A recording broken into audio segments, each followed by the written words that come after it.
Thank you, everyone, for coming. We want to get started. Call to order. Stand for the Pledge of Allegiance. And Leslie Peters will lead us.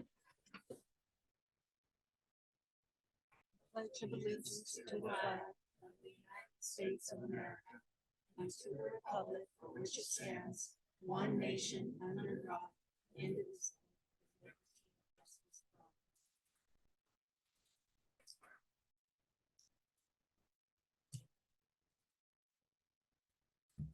Okay. Approval of a flexible agenda. Second. Oh, you have to make a motion. I'll go ahead and make a motion to the board approve a flexible agenda. Second. Okay, all in favor, raise your hand. Aye. Opposed? Passed unanimous. Okay. Public comment before we start.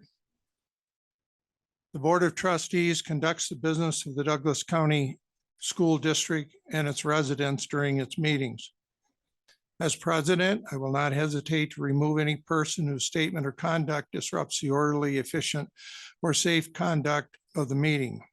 Warnings against disruptive comments or behavior may or may not be given prior to removal.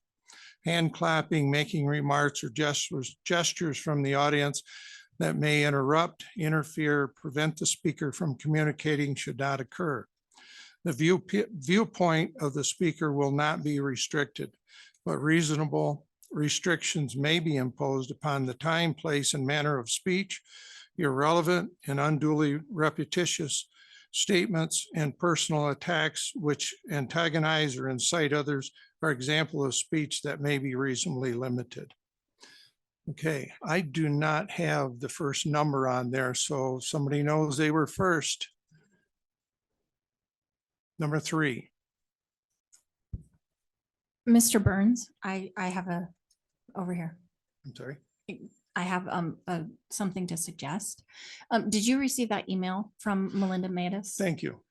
Okay. Yes, I did. So we're going to start with number 3. If 4, 5 would be standing there off to the side, then when she's done, we can start right with the next one, and then another one comes up. So you don't have to all stand there, just maybe a couple of them that are in line. So state your name.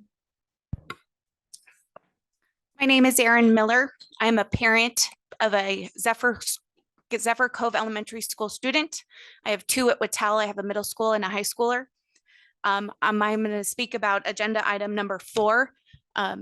My kids currently play basketball, cheer, volleyball, things like that. These upgrades that are being suggested by your facilities director are very much needed. There is a section of bleachers that none of us Whitell parents like to sit on because they kind of lean backwards a little bit. It'd also be nice to have our logo updated on that gymnasium floor, among other things. Some of our locker rooms and our bathrooms are not ADA compliant, so that would be nice as well. So I definitely urge you guys to definitely consider this and approve that agenda item. In regards to number 6, I was part of the Lake School principal search. It was nice having some parents involved in that along with other teachers. It would be nice if you guys maybe reached out to some of those parents for a superintendent search as well, maybe like question and answer, something similar to what we've done in the past. So I appreciate your time. Thank you. Thank you. Number 4.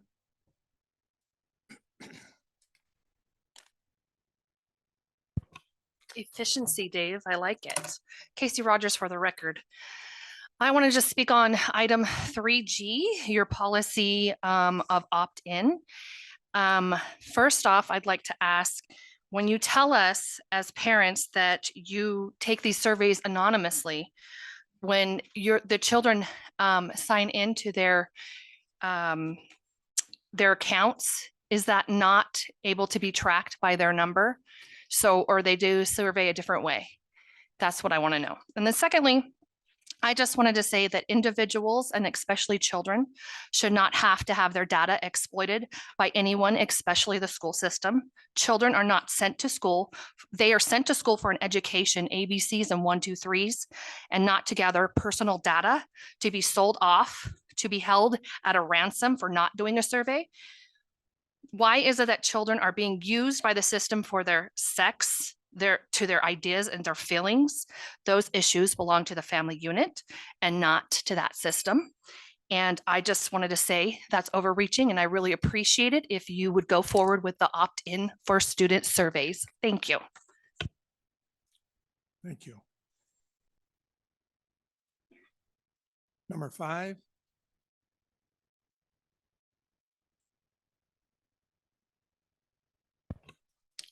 Good afternoon, Cheryl Blomstrom. My first concern is Mr. Gilbert's billing. Again, if this continues at the current spending rate, it will total over $274,000 for this year. Surely there are, $474,000. Surely there are student-focused areas where this money is better spent.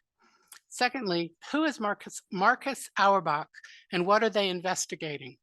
Was this decision made in a public meeting? Third, I highly recommend a nationwide search for our new superintendent. The timing is actually good as this school year winds down. People who are considering a change are doing so now. Fourth, where in the NRS is a student representative not allowed?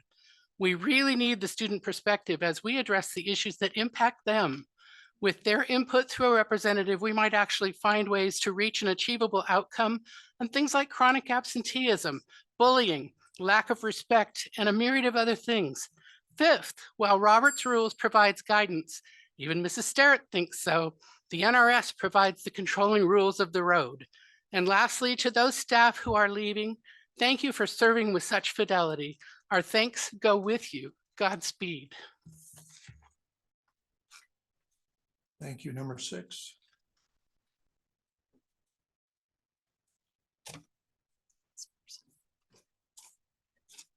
Hello, thank you for listening.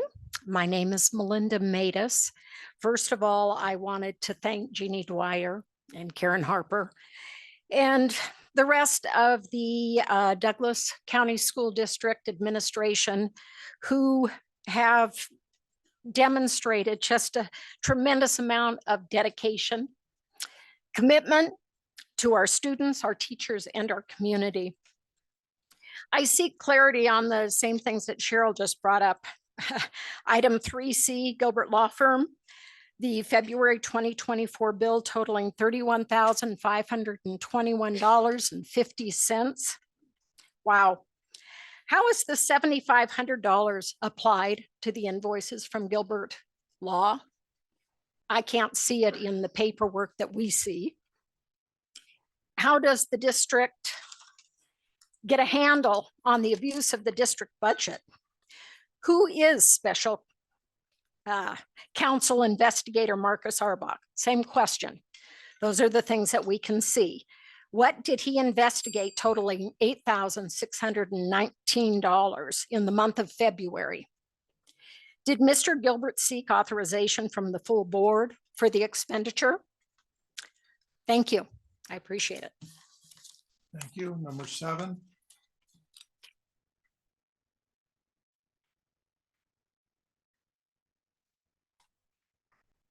Good evening. My name is Rachel Hamer, and I'm here to speak on behalf of Agenda Item 8, the confirmation of the Family Life Sex Education Advisory Council members.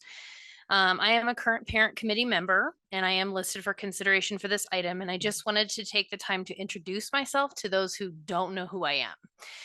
I moved here from Alaska 20 years ago with my husband, Dan, who grew up in this valley. I have worked for the town of Minden for 12 years, and my husband is a juvenile probation officer for Douglas County.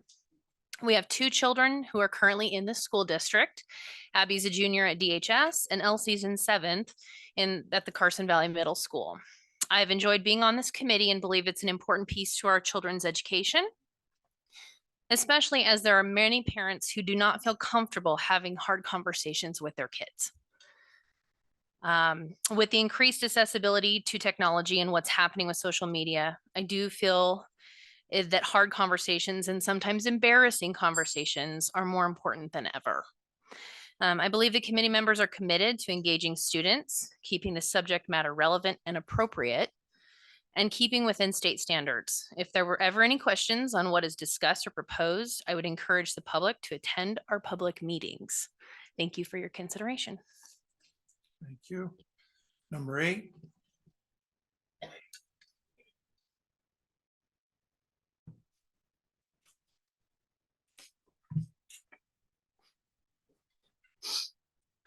Tom Starrett, agenda item 3C, attorney fees. Attorney Gilbert's fees likely will again be the subject of wasteful, time-consuming sniping by the board minority. Gilbert's competency, integrity, and honesty are beyond reproach. Those who inartfully question and re-question whether he has a contract should be careful. Under quantum merit, he would be entitled to much more. DCSD is getting a bargain. 6, superintendent search. Sometime in the last 2 meetings, finalist candidate Dennis Holmes was lost in the shuffle. Understandable due to the chaos, but the agenda did infer that if the first finalist did not pan out, the second, Mr. Holmes, would be considered. This should be done before an expensive search firm is engaged. And remember that no matter what you, the majority, do, the habitual opposition will oppose. So be sure to allow enough flexibility for you to do your job. Student representatives, item 7, a flawed, albeit lofty, feel-good concept, very DEI and such. How about a representative of other interest groups? Simply stated, the people elected this board. They did not elect you to dilute your composition with unelected representatives. Thank you. Thank you. Number 9.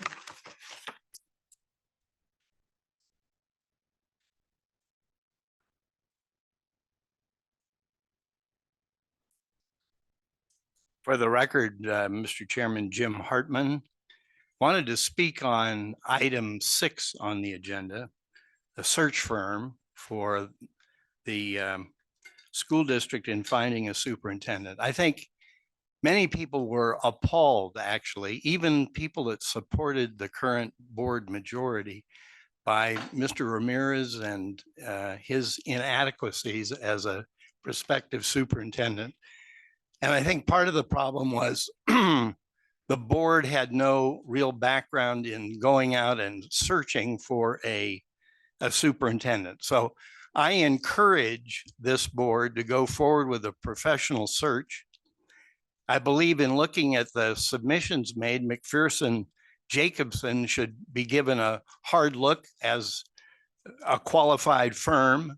They've been in business since 1991, claim to have placed 1,000 superintendents.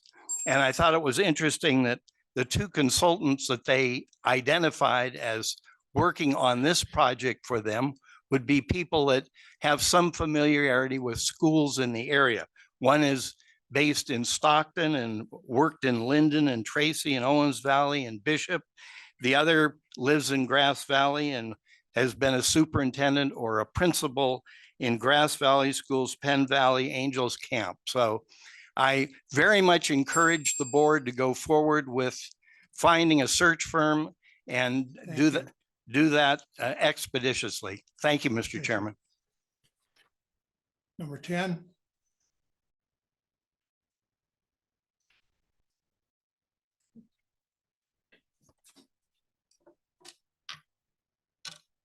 Laura Cadeau for the record.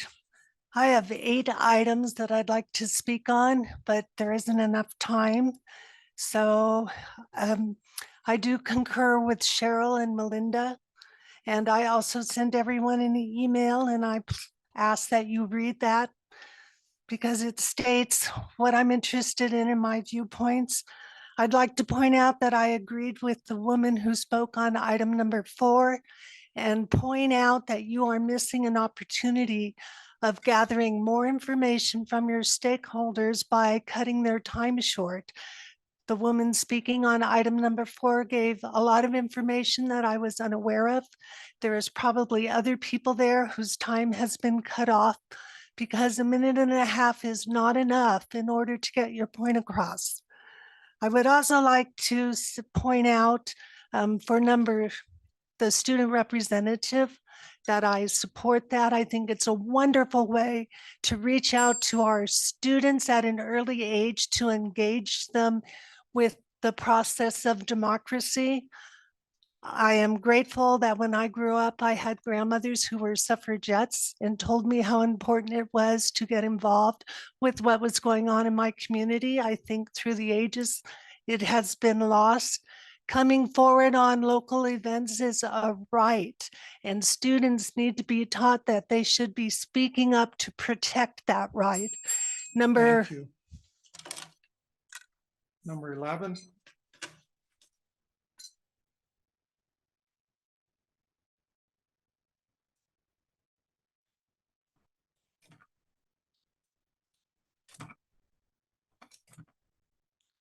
Adrian Sawyer, for the record, parent of 3 DCSD students.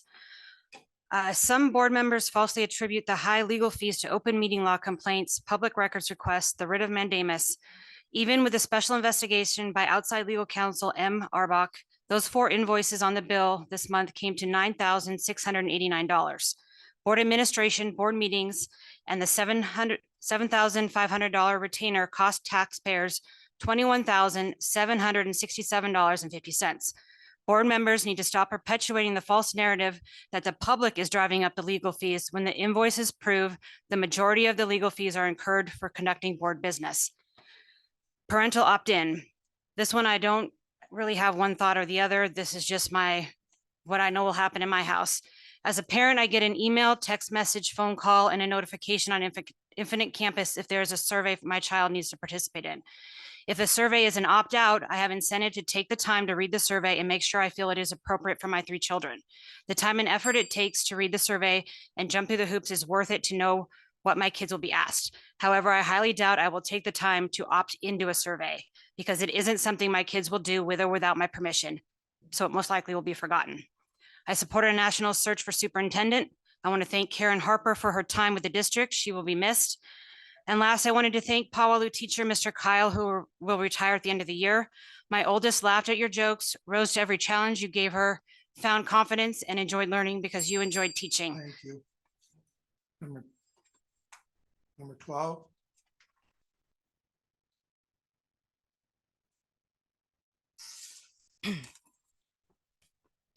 May Hyatt. I just want to speak on a couple of items. One, the personnel report. I want to personally thank Ms. Karen Harper for her time and dedication to the district. I know that she's put a lot of time and effort here, and I want to let her know that the community supports her, and we want to especially thank her for everything that she's done. I know, looking at the personnel report, there's a lot of people retiring at the end of the school year, so I want to make sure that the school board and human resources, wherever they are, does everything that they can to replace the wonderful staff that's leaving and retiring. With respect to the search process for superintendent, spring is the time to look, and we need to be very aggressive. I do support a nationwide search. I know that earlier you wanted to keep it local, but as we can see, there aren't a whole lot of fish in the pond here. So we need to spread out and look beyond our local areas. I support student representatives for board meetings. Keep in mind that students know what's going on at their schools. They have a better perspective. And I think that giving them a voice and an opportunity to share their thoughts and opinions here at this table is important. Thank you so much. Thank you. Number 13.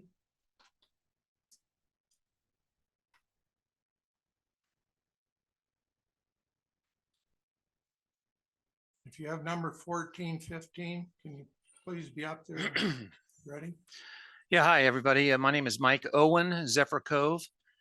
And I want to talk about number 6, executive search nationwide. You know, I know a little bit about executive search in that I'd worked with a retained firm for a number of years. And we were highly successful at getting people into, you might remember IGT used to have a big place down in Reno. But what I'm bringing up and what's important is you need to find the right skills for sure, but you need to find the right fit. You need to find the right type of person that will fit into the community, the area, who wants to be here, who wants to do those things that are so important to us who live here in the area.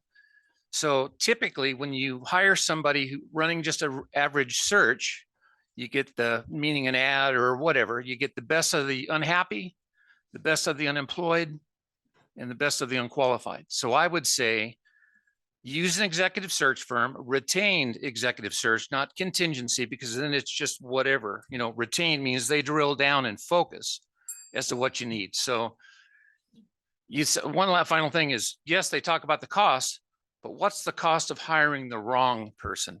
I think Washoe had that experience, right? Thanks so much.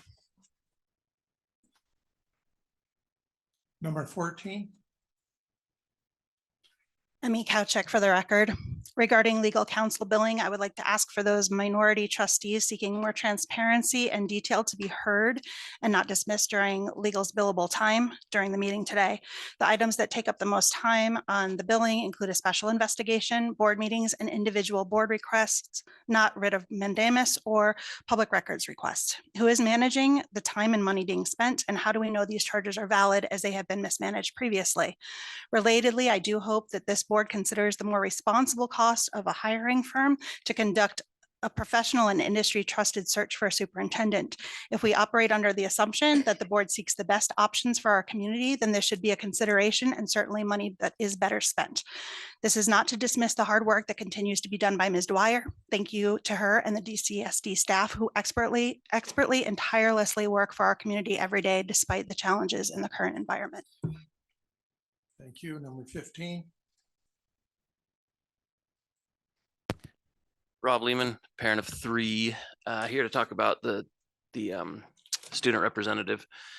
One thing that, well, actually with Ms. Wagstaff now on the board, you do have a representative with students, and that's excellent.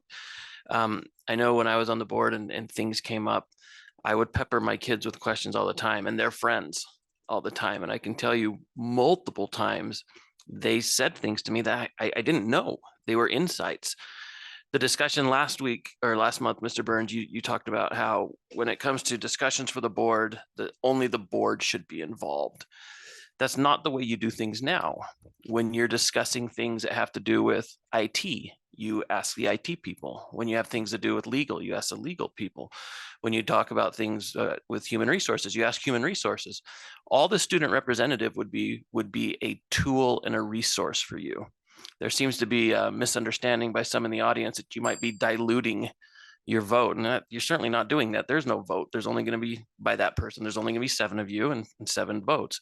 All that person would be is a tool. And you're not only necessarily asking for their opinion, you're asking them for how might this affect us? What are we not seeing about this? And finally, wanted to thank Mr. Gilbert for helping our council when he was at your place of employment, and he had a quick, not medical emergency, but need. So thank you. Thank you. Number 16.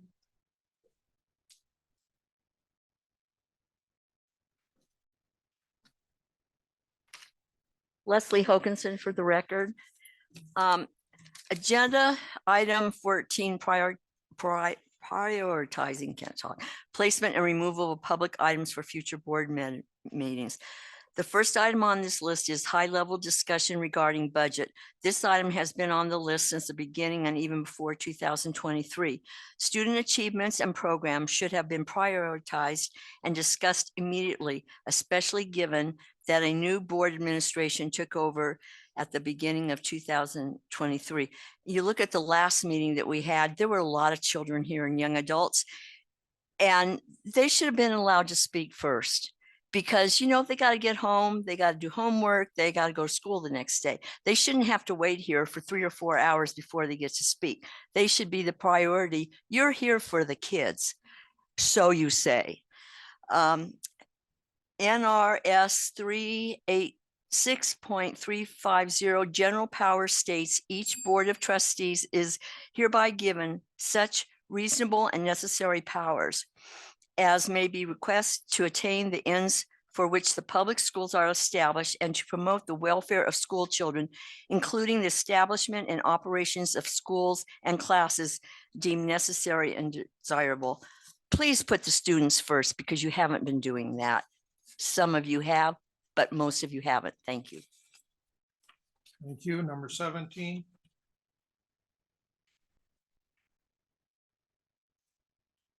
Madeline Kennedy.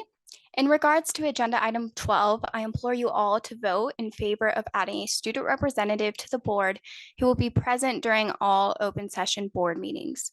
I understand that some may say that student representatives are too inexperienced or may lead to a parent representative or other interest groups.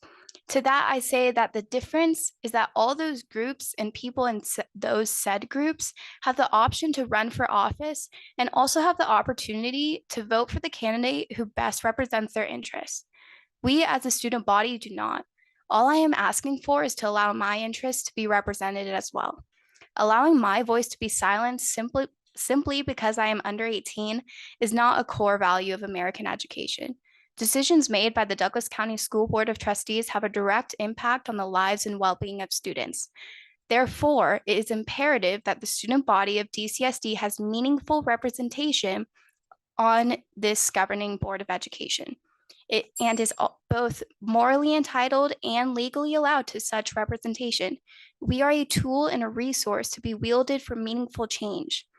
Almost a year I have fought for this, and I only have a short time left until I graduate. This is my way of ensuring students will still have some way of having a say in their education even after I leave. Give us a voice in the way our schools are run, and we will accomplish far more working together than apart. Thank you. Thank you. Number 18. Number 18. 19. 20. Any online? Okay.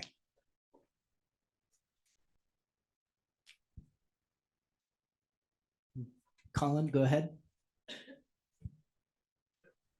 Hi, thank you. Parent of a son in Gardnerville Elementary. Anyhow, I'd like to talk about Agenda 3C.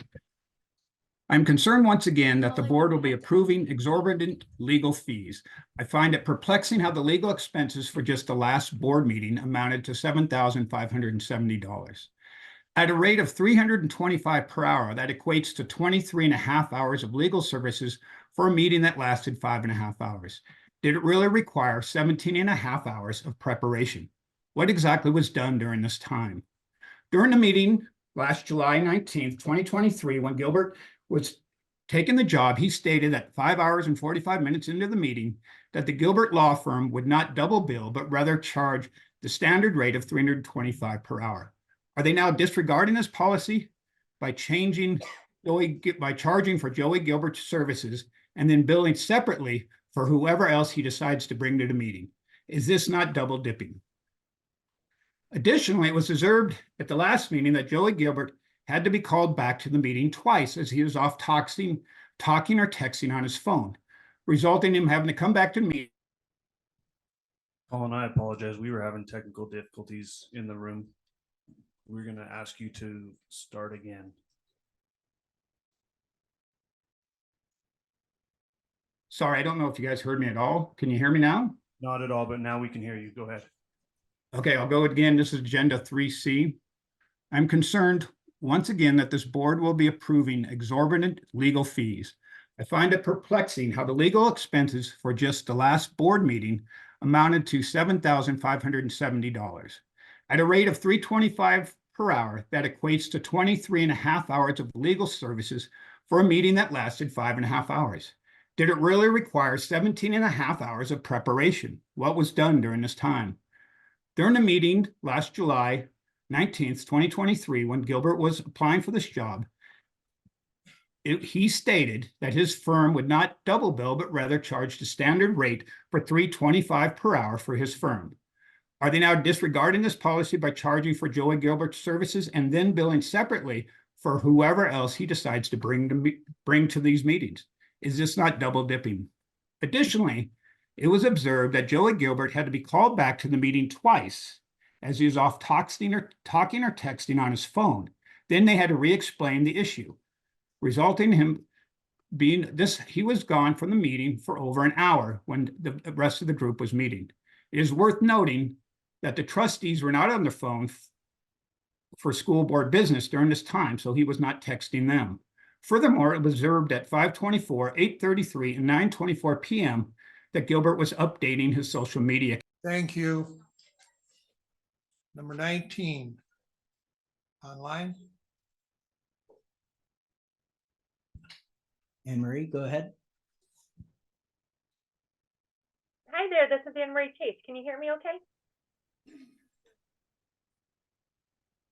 Go ahead, Anne Marie. Okay, great. You can hear me? Yes, we can. Thank you. First, I wanted to thank Susan Jansen and Doug Engelkirk for voting against Mr. Ramirez's contract at our last meeting. I think that took a lot of courage, and I appreciate your vote and for hearing the community. To the entire board, I hope that you realize that if you've learned anything from our last meeting, it's that if the community doesn't support the candidate that you want to hire as superintendent, you won't get anywhere and you will not be able to run this district. And so I encourage you to seek the stakeholders' input in a meaningful way in this process. Surveys, maybe including stakeholders in your interview process. But I'm afraid that if you don't, we will be right back where we are, where we were at last meeting. Finally, I urge you to add a student representative to the board. It is laughable to think that you don't need the help. Thank you.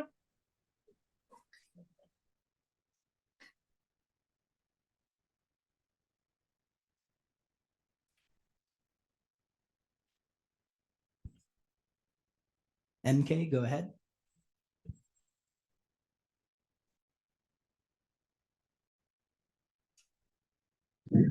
Hi, can you hear me? This is Megan.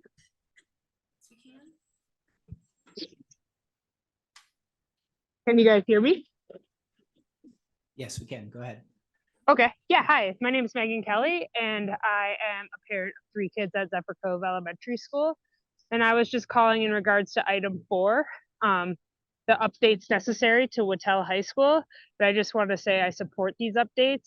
I'm a civil engineer, and I know just kind of watching things in the past, if we don't do them now, they'll just become more expensive and more of an issue in the future. And Wattell High School deserves these updates for their students.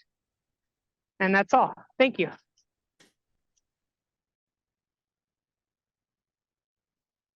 Anyone else?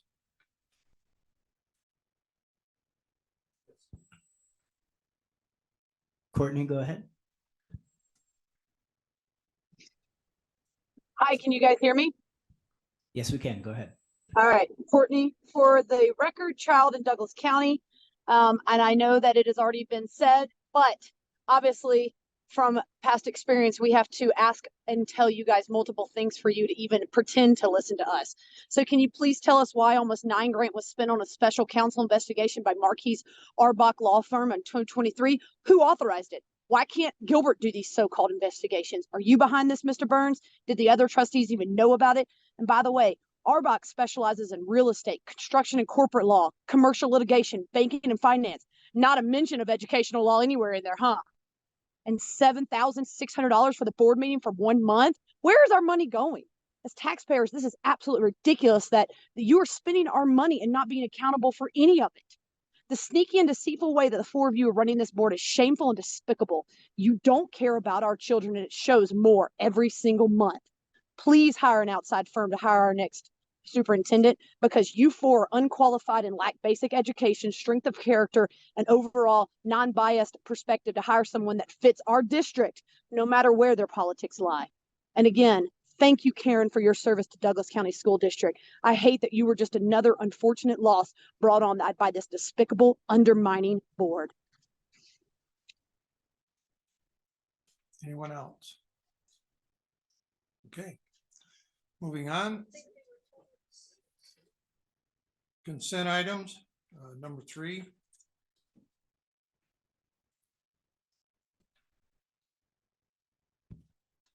Mr. Burns. Yes. I would like to pull voucher number 2484 because I'd like to talk about the invoices for Joey Gilbert. Okay, what we have to have is first, we have to have a motion. Oh, okay. And then we okay. can go through. Still the stuff. figuring this all out. Thanks. I know, I know.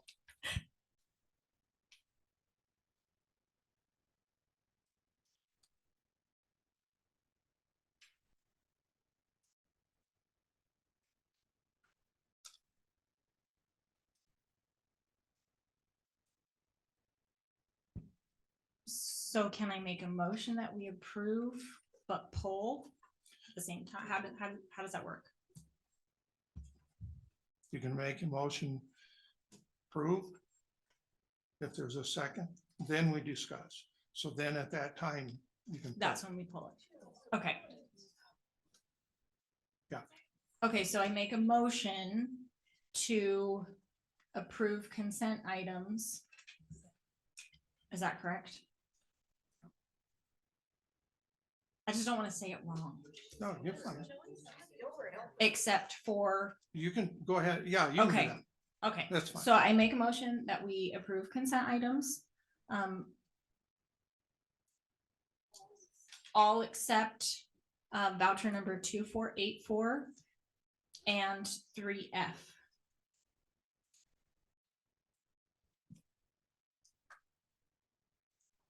Is there a second?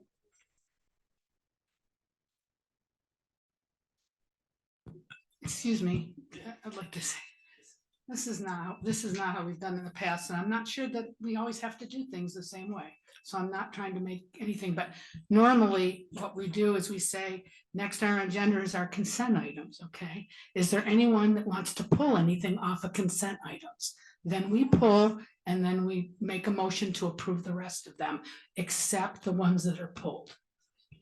That's the way we've done it in the past.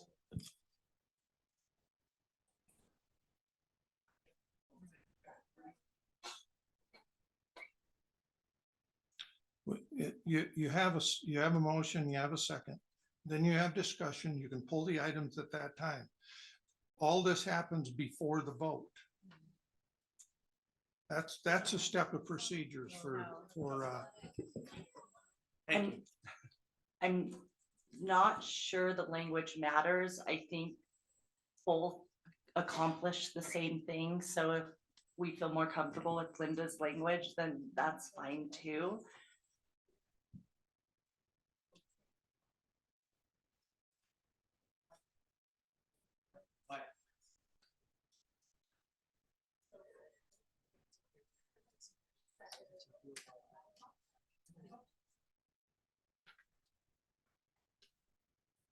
It didn't get seconded. No, she had a question. So it hasn't been seconded. right? I was just trying to go back to what we have done in the past. That's all. I'm not saying it's right or wrong. I'm not saying the way Mr. Burns did it right or wrong, but we seem to be like just sitting here doing nothing for a few minutes. So I thought I would just interject that normally the president will ask, does anyone have, is next on the agenda is consent. Is there anything that anyone wants pulled from the consent item? We pull it, that whatever anybody wants, and then we say, okay, let's go ahead and would someone like to make a motion to approve the rest of the consent item? So we go ahead and approve that without the things that were pulled, and then we discuss the things that were pulled, who wanted them pulled, and then we talk about that. After we're done talking, then we make a motion if we want to approve those items that were pulled. That's how we've done it in the past. And again, I'm not going with this is the way it has to be done or whatever, but that's just the way it has been done. So you can do, if legal thinks whatever's way is different. As long as everybody gets their opportunity. Yeah, I'm just following Robert's rules. Every item that comes up is supposed to be a motion and then a second, then you go into discussion for everything. And that includes, you can pull items and stuff during that discussion. Nothing is final until the vote happens. But if legal counsel recommends or says either way, that's fine too. I don't think this is a legal question. I think you guys do it the way you feel comfortable with it. And I think Yvonne's language was fine. And I think Ms. Ms. Wagstaff's language was fine, as well as Ms. Gilkerson's. So move forward however you see fit in this matter.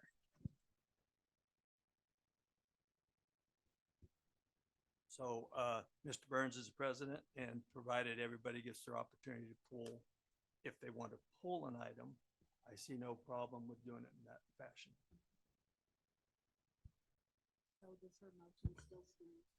Yes. She has made a motion. So I've made a motion and it hasn't been seconded. Correct. Okay. I'll go ahead and second that motion. Now discussion. Okay. So I know that Mr. Gilbert probably thinks that I'm picking on him, but I'm not, because I really have some questions for you. I know that we've received multiple emails and several people here today have questioned the retainer and how things are billed against the retainer. So if you could address that, that would be fantastic. Yeah, I mean, again, we've talked about it almost every meeting. It's the same thing. Whatever the amount comes up to the month, just tax $7,500 out of it. That's how it does. I don't know if that's properly reflected. I'll make sure it is, but the simplest way to answer it is whatever the costs of the month are, just deduct the $7,500 from it. And then whatever's left over is left over. Okay. That's the simplest way to answer it. And if it's not reflected in there properly, then we'll make sure it is. I remember early on when we first got started, there were a couple of months where it wasn't done it, and that resulted in the district getting a credit of more than 15,000. And if that ever happens again, we'll always do that. Okay. Thank you for explaining that. I appreciate it. Let's see. I forgot my reading glasses. Goodness gracious.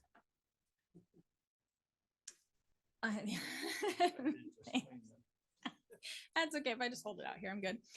I noticed that the itemized billing that Kara works on, she does a lot of drafting and writing, and then charges for that, and then it goes to you and you read, revise, redraft, and it gets billed a second time. Is that standard practice? Yeah, that's standard practice. First of all, I only do that with very limited things. It might be a 30-minute review, but she'll do all the work you see, and it has to be looked over. I mean, it's the same if you were using any type of paralegal or associate. Okay. I usually go through it very quickly. And a lot of times I don't bill for it. Most of the stuff I see, everything would have to say, reviewed by me. I don't review all of it, or I may review all of it, but I don't bill for all of it. Okay. So it's the same thing I do with a lot of the trustees' phone calls. They come Right, in I and I have just seen that. make sure that we're talking, everyone's communicating. Right. But I will say this one thing I do want everyone to know is that the work that we did initially on, we've about finished what we need to do. When we went through all the bylaws, when we went through all the procedures, when we helped craft some of the stuff we were going to do for the superintendent search, obviously there's a lot of things I don't think the public really understands. Some of the stuff that's happened, we've had more special meetings than any other council in the short amount of time we've had. We've had a superintendent leaving. I've done a tremendous amount of work with his attorney, never charged for a ton of it.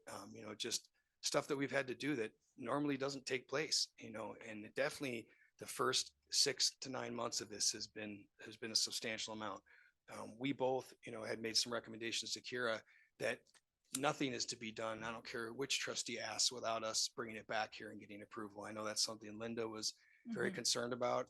We heard it. I mean, Carrie said it. So we have listened, and, Kendra personally hacked out, I don't know how much that was, but it was near $10,000 that we just said, chalk it up as we're not doing it, because even though it was done, it needs to be approved. And so we've done that a lot now lately, where we've just, we'll call and we'll say, tell Dave or tell whoever it is that we're going to talk about it at the meeting.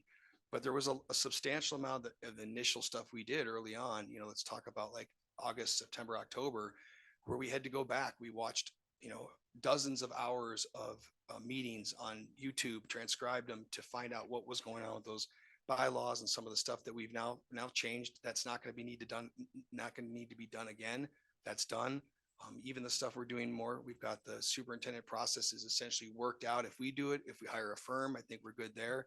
So there's a lot more, and it was our, hope. And I said this last time that we would see these bills go down coming in March and April. And I think you're going to see that because there just doesn't need to be any more reviews done, any more drafting done.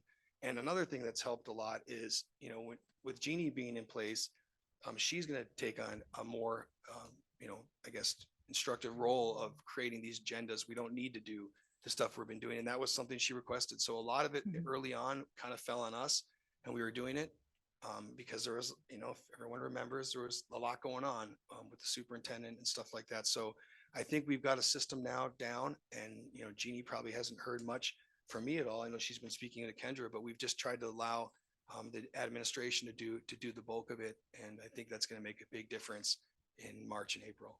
Right. Well, I appreciate that. So question about the bylaws and policies. You said you were reviewing them. We did. That's all been done. I know, but I'm just questioning. Was there a specific member that asked you to do that? Was that board asked you to do that at a board meeting? President Jansen had asked us to review some things, and there was stuff, when any new council comes on board, there's got to be a due diligence process. And what we started doing was looking through why are we here? What's going on?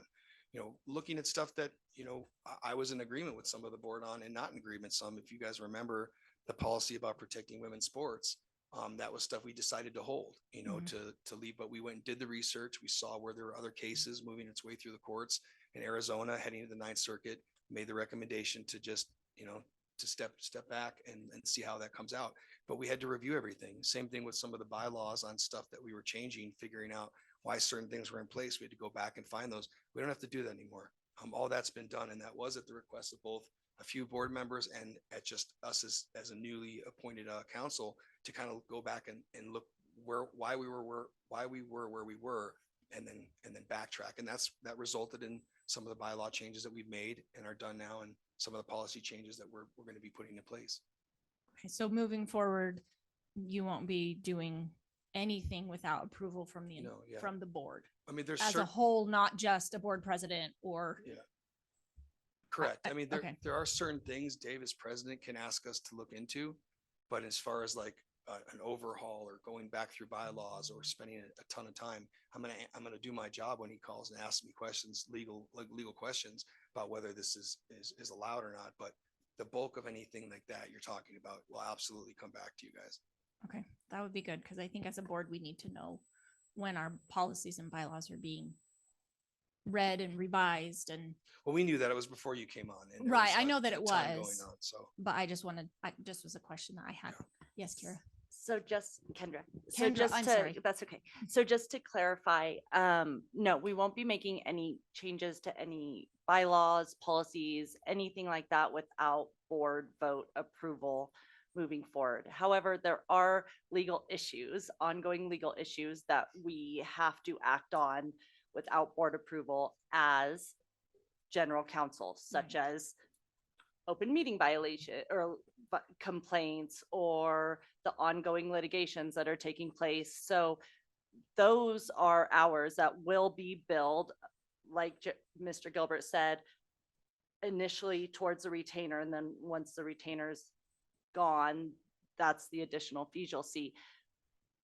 But no substantive changes to any policies, bylaws, procedures, etc., would be made without board vote and approval. Okay, thank you. And just another question I have. I noticed that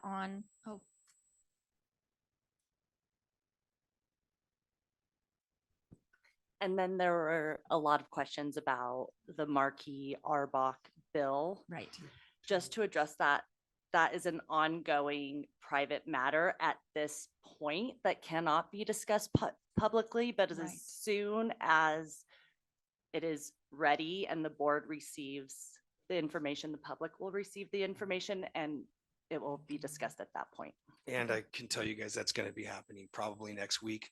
we're waiting. What we're going to try and coordinate is we've got some other things that will bring us out here next week. I'd like to have a litigation session where we will, brief you guys on everything. A letter will be then released, which then also must be made public. They're working on that now. And so once that happens, that'll go out and it should give everybody an update on what's happening. And again, to answer whoever was talking about whatever they're saying, Marky Arbuck represents probably 7 or 8 counties doing this exact work. They do education law, they do governmental affairs law, they represent tons of boards, employment law. They're very, very adept at what they're doing. They were not just, so they were selected purely for that reason, and they're great at what they do. Thank you for addressing that. Sure. Because that addressed one of my other questions. But I noticed on the bill that we just recently received, the invoice, I should say, that Kira's hourly rate was reduced to $150. And I was wondering if you would be willing to backdate that to July. Well, we've already, reduced it. I'm happy to talk about it. What I've done is I've cut a ton of her billing out as it is, and I've reduced that, and we can talk about it. But I mean, one thing that you guys don't know is whenever you see 2 of us here, we're not double billing. If there's 3 of us here, there's not 3 hours being billed. It's just 1. And we do that everywhere. I might bring them. It's nice to have a second hand, but there's a lot of stuff Kira does, and we bill her at that less rate. That I'm involved in it. I'm just not billing at $325. So I'm billing it down at it was $225, and now we moved it down to $150. That's just because, people keep bringing it up, and we can't keep lowering our prices, but we are. Right. And again, I think I've done a lot doing that, and dropping her even further. It's not because she's not doing the work or she's not worth it. I'm just trying to, accommodate what you guys are concerned about. So, we've already gone back far enough. We credited the district almost, $18,000 and reducing. We've done that once. We took it down to $225. Now we're taking it to $150. And, you just got the benefits. Like I said, Kendra hacked out almost $9,700 in fees that just because we just pulled it out. And that's when we also reduced it, because it still needs to be done. We need someone going through it, but it's just going to fall on us. It's just kind of that simple. It's just like whenever she comes out here, I cover everything, cover any of her travel, all the stuff we cover, and we don't bill the district for it. So I know that we're definitely doing what we can. I appreciate that you're working on that. Thank you very much. Yeah, and I'm going to continue to cut stuff for me too. Like I said, there's a lot. There really is a lot happening. I know people don't think there is a ton. And people like to say that the open meeting laws they take a lot of time. I have spoken more times with, the powers that be everywhere. It's a weekly thing. The public records requests come in. There's always something, and we're doing, a lot of work. And, the writ, we just, as Mr. Lehman said today, we had full day of depositions in my office, there's a lot going on there, and then there's, like I said, the requests that keep coming in. Many of them are duplicative. They are what they are, and we're just doing the best we can. But again, I'll say this one more time. I do think, as I said, and I said this almost 3 months ago when Linda was, asking me back there, I said, I think by, February, March at the latest, we should see the bills, and they have. We've got a bunch of it done, and now I think we're in a good spot. Thank you. Okay. I'm sorry. There were a few public comments about your school board charges for this month or this last month. But if I believe right, we had 2 meetings. So it wasn't just 1 meeting that was being billed hourly, but 2. Is that correct? That's correct. And again, a lot of the stuff is the special meetings and stuff leading up to them. And there's just been a lot of work, guys. It's not because we have nothing better to do. It's not because I'm trying to pad my bill. It's honestly consumed my life, to be completely frank. There's just a lot going on. It's got to be done.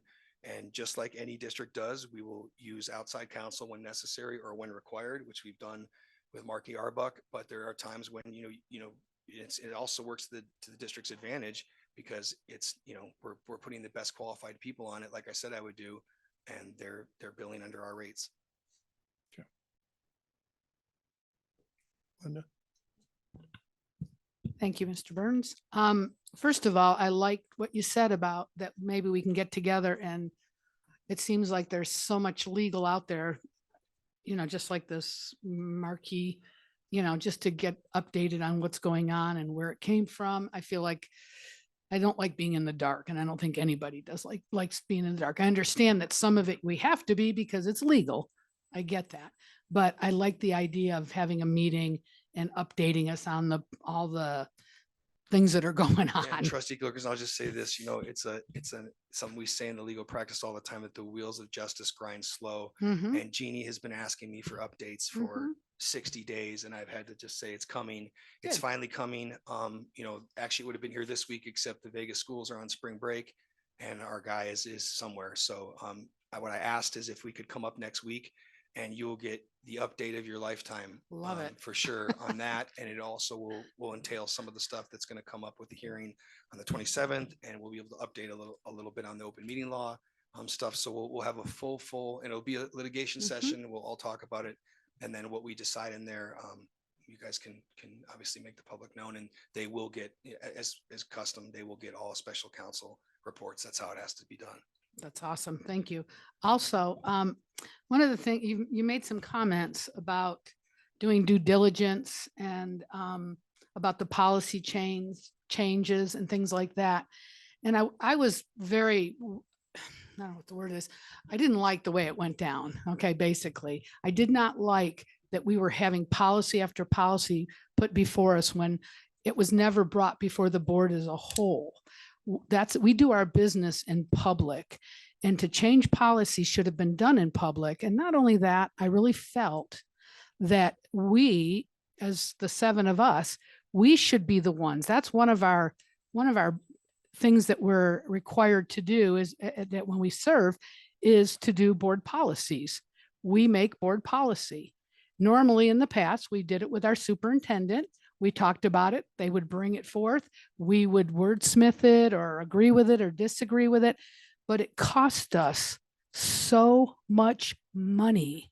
I know you had figured out the amount, and I don't know if I can find it right here. To do the policies and the research, it figured out minimum 56.4 hours. It just charging $225, let's say, that's almost $13,000 we were charged to change our policies, when really none of them were really that. They weren't breaking the law. You even admitted they weren't breaking the law. Okay. So I'm just concerned about that how we did our policies, you're saying we're not going to do anymore or whatever, although we have another one coming up today and I don't know where that came from, the 050, another example of having policies set before us that none of us have asked about. Okay. So that's my one thing. Okay. Did you want to comment on that? Did you want a response to that? Sure. Thank you. Of course. So my response would be that legal did not move forward on that without request from the board. And I understand that maybe all of the board members were not a part of that, and it wasn't voted on. That will not be happening in the future. And should it have happened to the tone of $12,690 that we were charged? Will we get that back? We can go through and review the invoices and discuss and maybe bring it on a future agenda. Okay. I want to say something though, but okay, the stuff was a mess. I know you don't agree with it, but it was a mess. There was stuff that happened don't during agree. the pandemic. Well, again, as legal counsel, based on my review of things were done. I don't really agree that it was with the public. I believe that stuff happened, behind closed doors or at meetings that we saw, and we talked about it. And it was done in the public. It was done right here. We brought the changes forward. We all talked about it. You knew exactly what we were talking about on lots of them, because at the end you said you understood it, and then we voted on it. And the thing that we're doing today, it's just a continuation of one of those policies that we've been working on now for a few months. But all I can say is that we aren't going to be doing that moving forward without bringing it here. But the stuff that was done, I believe it was necessary. There were all kinds of things I believe that were changed, and not for the better. And again, it was something that the president had wanted, and the board majority was interested in seeing changed, and that's how it got voted on and passed. And I know you don't agree with it. Well, but what that's I'm just the saying, what answer. I'm saying is I'm not trying to argue. No, with you. no, I'm no. just giving I'm you not the arguing. answer. I'm not arguing with you either, Joey. I really am not. This has been a very pleasant meeting so far. I'd like to keep it that way. But what I'm saying is you say it's not going to be done anymore, whatever. You saw things that needed to be changed. Why didn't you, and maybe you don't have this answer, but why didn't you bring it before the board and said, hey, I just looked at policy number 030 and can we talk about it as a board? Can we do it in public, do our work in public like we're supposed to? We did all that. Oh, we, brought it forward and no, we said, did "These are the not. issues." There's You brought there's it to us. recordings of it. You, I'm not going to argue, but you did, that's not what happened. So I'm going to move on, okay? That's not what happened. And it was not a majority. It was just a few people when it did happen, when it wasn't. So, okay, I just want to move on, okay? I've said what I wanted to say and But Linda, a 5-2 vote or 4-3 vote is a majority. it is. But Joey, what the point I was trying to make really is that if you saw something wrong with the policy, it should have, before it was changed. Every time we got a policy, it already been changed and we were looking at it. So that was my complaint, is that it wasn't done in front of the public. Yeah, we changed it here, but I mean, that's 6 months. Okay, past, so let's move on. Okay, so thank you. I don't want to argue with you about it. Okay, so I was also asked by a few people, what's the difference between general board administration and general board meetings? They're concerned about like, what is the difference between the two categories? I just wanted to explain that a general board meeting is a lot of drafting, agendas, meeting preparation, some travel time on here, a lot of agenda preparation. The general board administration, what's being charged under that also, that's where you'll see phone calls, emails, the answering of emails, the review of public records, review, this is where the complaints are that, you know, that we can't talk about. There's also things in here that are whenever we call Joey or send an email, you'll see it in here. Whenever you call or you send an email, we'll see it in here. So those type of things are what's in this part of it, okay, in the general board administration. The other thing I want to talk to the board about is this. We are in charge of policies. We're in charge of hiring the superintendent. I am asking our board to please do the third piece of this, and that's the budget. Guys, we have a right and we have a, Linda? yes. We're getting off task. No, I want to talk about a mistake in here Well, that I you want can to pull talk up. about that. That's what I'm going to talk about. But it's very frustrating. It's very hard when I've brought this up in the past that we need to review these. Wouldn't you not agree, Mr. Gilbert, that everyone should be going through your line items? Kendra, would you believe that the board should be going through them, making sure they're correct? Question. The invoices? The invoices that I have in my hand, should not all board members be doing due diligence and going through this to make sure that they're correct? The financial piece here. Do you not? I would think that that is up to you. Okay, thank you. I'm asking our board if they could please do that. One of our things is to look through the budget. I've asked more than once for our board to do this, and I've been told that I don't do it because I trust them. I don't need to, but there's mistakes in here that I've found, and I'll go through them with you. There's two things. One was on page number, well, it's the second page of the general board administration. Mr. Gilbert, you charged us for your attend a special board meeting, and it was $2,762.50. We were also charged the exact same fee on the board meeting. It's the same thing. Prepare and attending special meeting regarding interviews, $2,762.50. That's a lot of money, and that's a mistake. And hey, I don't believe you did that on purpose for a second, okay? Or Kara did it. I really don't. But these are the things we need to be looking at. Ms. Gilgerson, I don't have I have it. those in front of me. I would love to look at it because I believe I caught that duplication when Okay. I went through the invoices. Okay. So Well, I it's can't on here. speak- Okay, whatever. Yeah, go ahead and finish. I'm sorry to interrupt. I apologize. Go ahead. Okay, I'll sit back. I Go just, ahead. I want to make a comment. we are supposed to, as a board, we're supposed to be actually asking these questions before we even get here. You're supposed to be questioning, if you see those things, Linda, and that, if I, it's I just legitimate, saw it's it legitimate. today. Well, we're supposed to be asking I and agree. checking with them saw it on today. things, and we're supposed to No, I went also through know when we get to an agenda item, we're supposed to already be prepared. It's not a discussion point of trying to find out the information when you get here.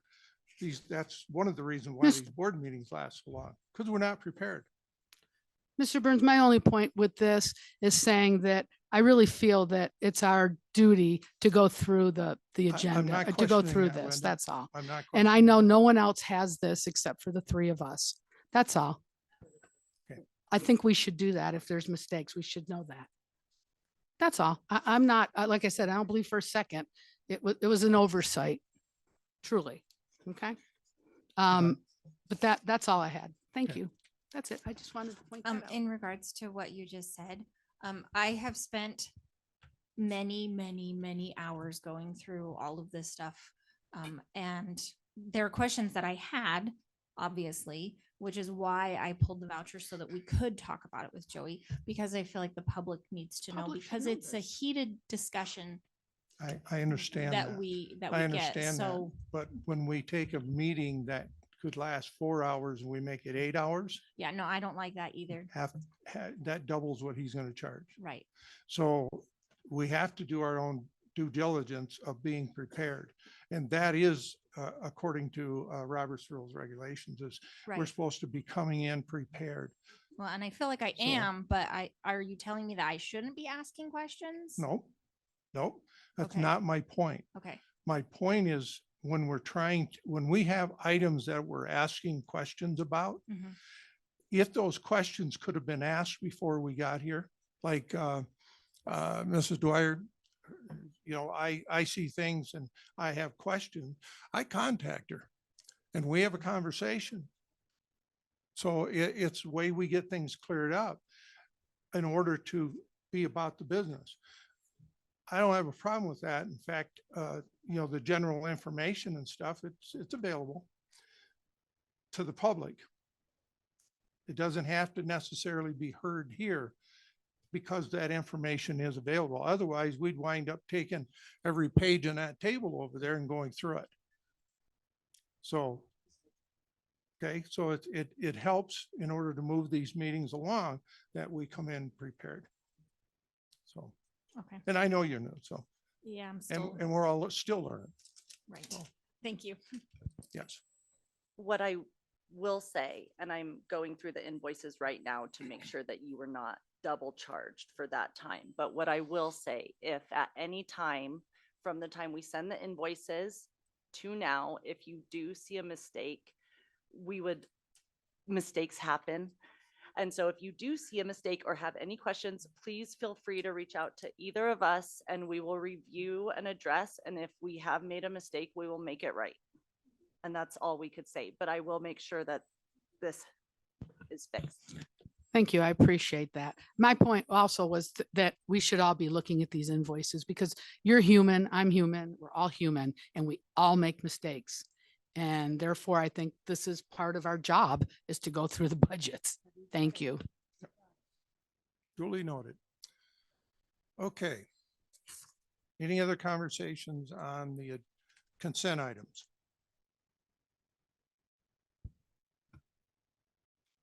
Mr. Burns.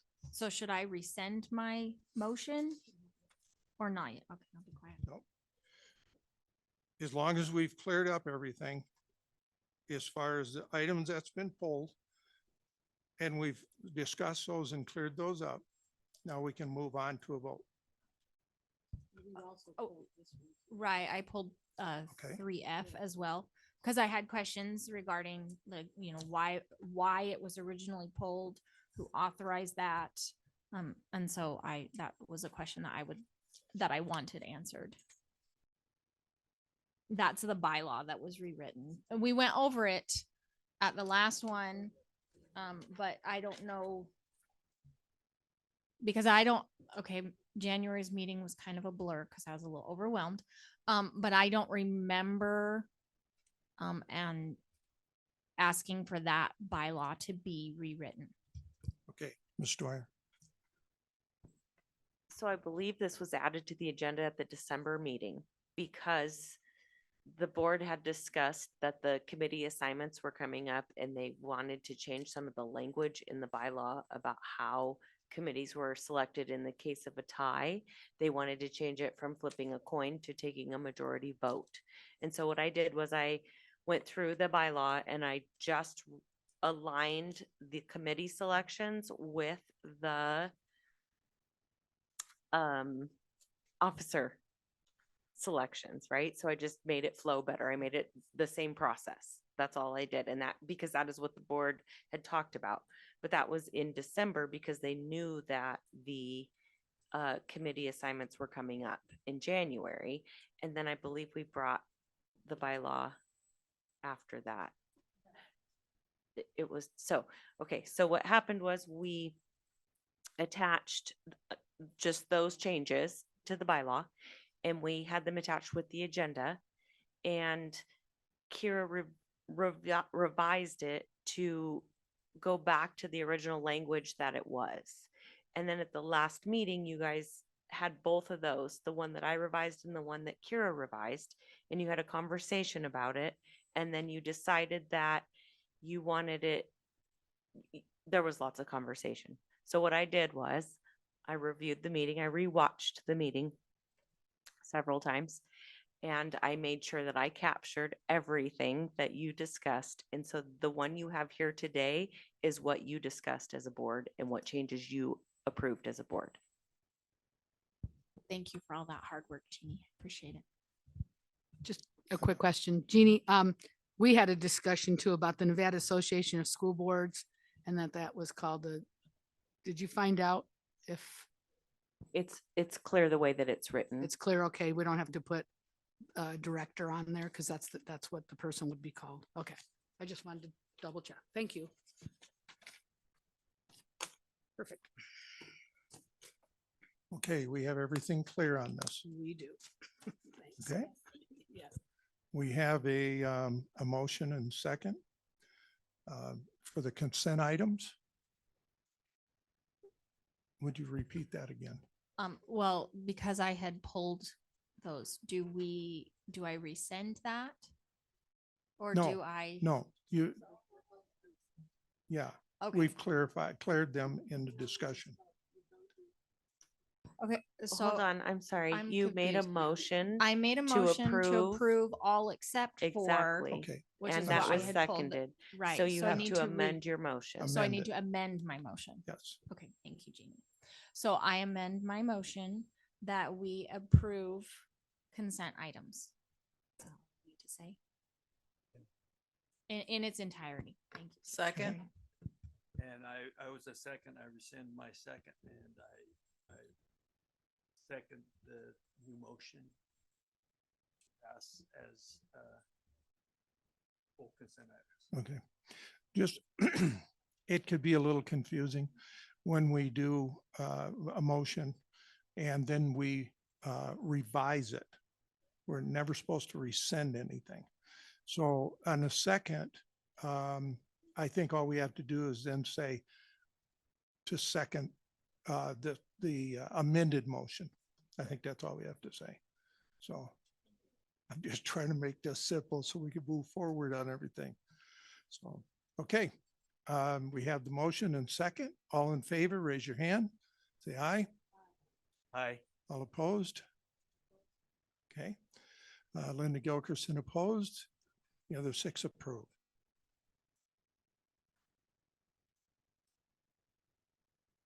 Okay. Number 4. The approval of the guaranteed maximum price draft proposal for George Whittle High School Improvement Project SG -G.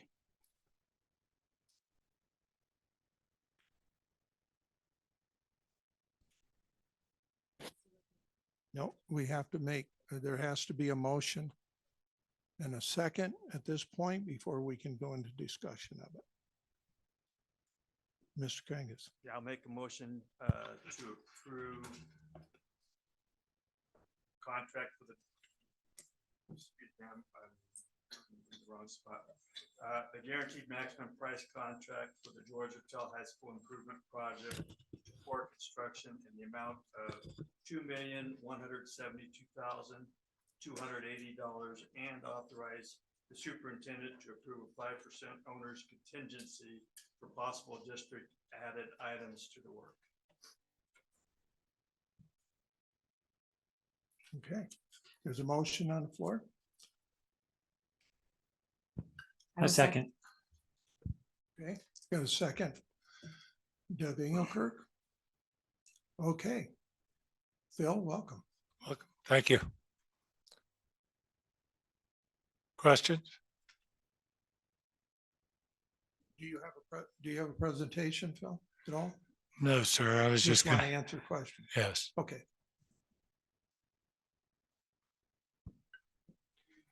Hey, Phil. Okay. Doug, the thing I got on board book didn't have all the breakdown of everything, so I've been trying to do my homework here and figure out everything that's going on. This basically looks to me like George Woodtell High School is run down and stuff needs to be done to maintain it. Is that basically the gist of it? Correct. The girls' locker rooms are original to that school. They're both going to get demoed and just turned into storage space like we did at CVMS. And then the boys' locker room is going to get split in half, and there will be a home and a visitor's locker room, and they're getting completely upgraded. And the restroom job, when I got here 3 years ago, I was getting a lot of emails from the state that we have to bring our restrooms there up to ADA standards compliance. And that's what this is. All the bathrooms are original, and they need to be upgraded and come to ADA compliance.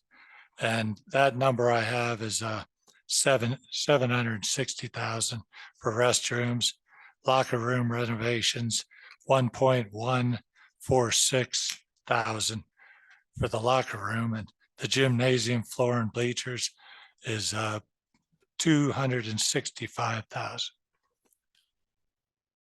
That's not how mine's broken out here, but that's fine. I think we're still looking at the same total numbers. The question about when you say the selective demolition and I guess the abatement, I understand, but is that basically the locker rooms and all that area? Or it says offsite demolition or selective demolition, some of it's offsite. Yeah, it's mostly the old locker rooms and the new locker rooms needed the abatement, and some of the bathrooms. And I guess my question would be, how much of this is critical and how much of it is being done because other work is going on? Is there some way we can, save some costs somewhere? Or Well, this is just a letter from the principal there. This year they had 3 volleyball teams, 5 basketball teams, 4 cross-country teams, 4 track and field teams, 2 golf teams, and 1 softball team. Next year they're planning on adding a soccer team and a football team to the school. As far as the work goes, like I say, the renovations for the locker rooms, I think badly needs to be done. If we're keeping the school open. I mean, like I said, the girls' locker rooms are original from 1960s. So, and then the other ones was a remodel in the 80s.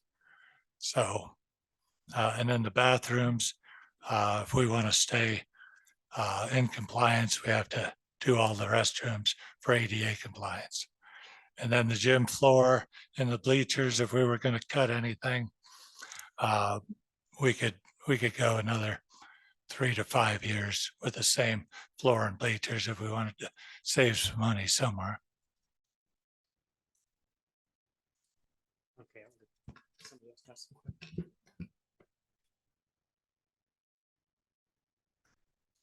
Susan. Mr. Divas, thank you for all you do. And I understand it's an old building and it needs to be brought up to compliance. I'm just curious as to what ADA compliance looks like today. Just some examples For that school. for bathrooms and locker rooms. So basically, to get into it's for wheelchair access. So in every one of those restrooms, we'll be taking out either a urinal or a toilet to make room for a 5 foot by 5 foot opening to get a wheelchair in. And then the sinks all have to be changed out so that you have enough room underneath to get a wheelchair. And mostly the ADA compliance is for wheelchairs So to get through. The Disability Act, People with Disability Act. Right. Thank you very much. Carrie? Welcome tonight. Thank you. So I've been around on the board for a few years, so I think this project's been around for probably about 5 years. And I've been informed that monies have been being set aside for this project in anticipation of this work being done, such as the ADA work. Some of this work is for the ADA compliance and some of it's for safety concerns. Certainly the bleachers are a safety concern in my opinion. Some of these are really, really old, and these are probably minimal improvements as far as the entire facility is concerned. We have kids going to school there, and in my opinion as a board member, this needs to be done. When I got here, the 5-year plan, this was already listed in there. So it's been over 5 years. We've been talking about doing this.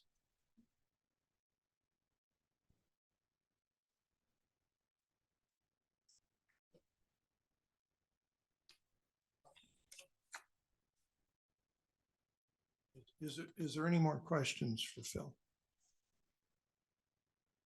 Okay, we'll open discussion here. Catherine? So I fully understand all of this. What I would ask is, you know, we have been tossing around a hot potato with George Whittel, declining in enrollment. It's kind of on its knees. And I'm not saying don't do it, but I'm saying, what happens if we can't sustain this facility and we just put 2.1 million into it? I guess that would be a question that I have and I've been considering. Thank you.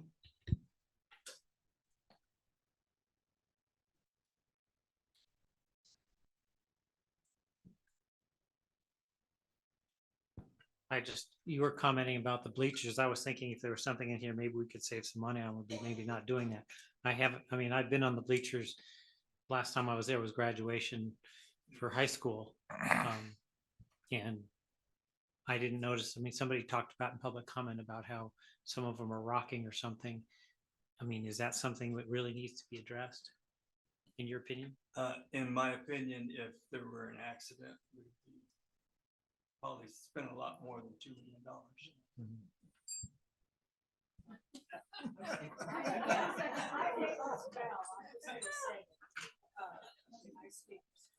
Yeah, yes, go ahead, Catherine. Okay, I just heard that they're good for maybe 5 years. So we don't know where this facility's going. We have been back and forth about it and enrollment is declining. So my point is if we can save some money with that and do the other things that are very necessary, especially if he feels they've got another 5 years in them, I think that's something to consider. Thank you.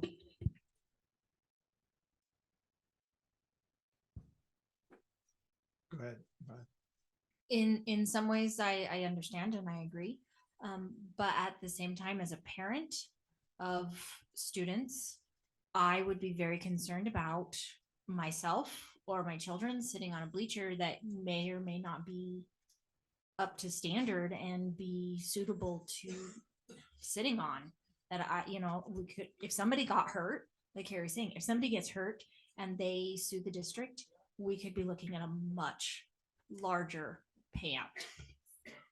Yes, go ahead. Well, we did just hear 5 years, so it's not like they're ready to fall over. And I think in any bleacher, a student can fall off and hurt themselves. In all fairness, I'm just trying to look at this realistically. I'm not trying to be mean-spirited at all. Thank you.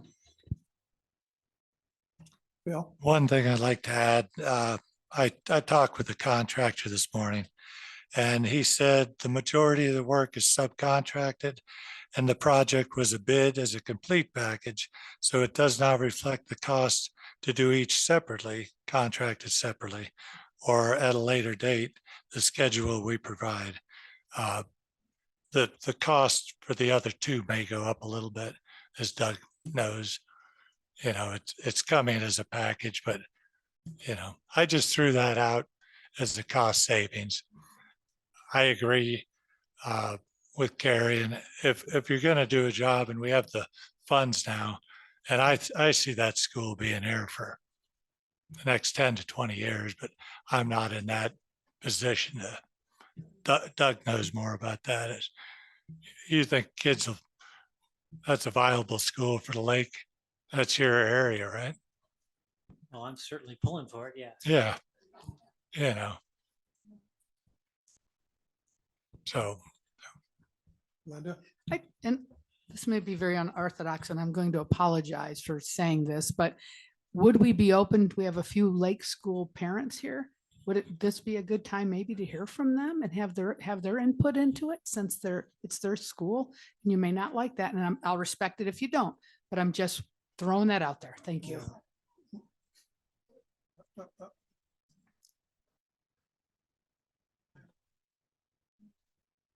No. Yeah, I know, but I'm trying to answer her. Once we start this,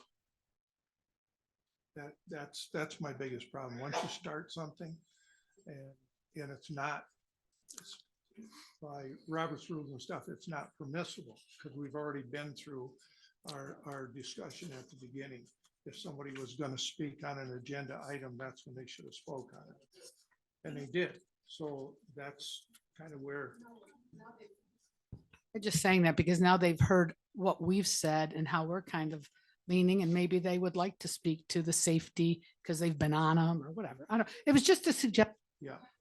But I know as president, you can do whatever you want. So I just, I'm not in opening up something and then, well, you did this last month and you did that last month. So at this point, Jeannie. I just wanted to say this out loud because I had a question for legal as you were talking, and Kendra can reply. But my question was, now that we are sitting in a recorded meeting talking about bleachers that someone could potentially get hurt on, are we liable now? So I would like Kendra to speak to that. So always technically, yes. So I think I don't know the statute by heart, but there is some governmental immunity. A government entity is not liable for hazards or for failure to inspect hazards unless they have prior notice of said hazards. So since we have been noticed and the bleachers have been discussed, I think it is safe to keep the bleachers in the package. I usually do not get involved in the conversations here going on because I'm supposed to stay as neutral as possible, but I have a question. I know we had a boiler replacement. What was that, a couple months ago, Phil? Yes. And I want to say this again, because I think I said it already, but you did fantastic on that. I couldn't believe the price. That's kind of my background, and you know that. So basically it was half. It was half of what it should have cost. Well, that can pay for the bleachers. Good. Now Now, but I have a question, and I don't know if I'm gonna get the answer, because I don't think you know it. Maybe Jeannie does. Where do we have emergency funds? Do we have that available to us, emergency funds, to take care of issues that come up, such as this boiler? Do we have it in a form of reserve that's there that? Yes. We have projects scheduled and we have plans in place and we do have some underspend in some areas. We have carryover that we're able to use in emergency situations. Okay, well, the reason why I So, asked that yes. question is I think that's it, for me anyway. I'm comfortable with whatever, as long as we're setting okay. That was my point. We've been saving for this project for over 5 years. Yeah, I know the money's So there for it's this. already there. Yes. It's been earmarked for this project. Right, I just want to make sure we don't do this and then turn around and put ourselves in a bind for Well- something that comes up unforeseen. I understand. So, I think we're prepared. are we all good on everything, Phil? Yes, I'm sorry I even brought up the savings cost, but I just thought it was important. But I think this whole package is important. And if we don't do it now, it's harder to get that money in 3 to 5 years, and it may never happen. And it'll cost more in 3 to 5 years too. So I think as a package, I think we should just vote on that. And I'm sorry I brought the cost savings no, up. No, So thank you. You. it's really not a now it's cost not a savings. question in somebody's mind. Yeah, we do have the money. It's budgeted. And I think we should put it as a vote for the whole package. Okay. Anyone else? Any questions? We have a motion and second on the floor. The motion is to approve of the guaranteed maximum price draft proposal for the George Whitell High School Improvements Project. And we have a second on that. All in favor, say aye. Aye. Opposed? Motion passed.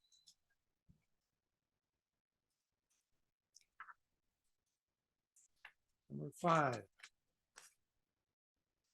The approval of a contract for the Douglas High School Stadium Improvement Project.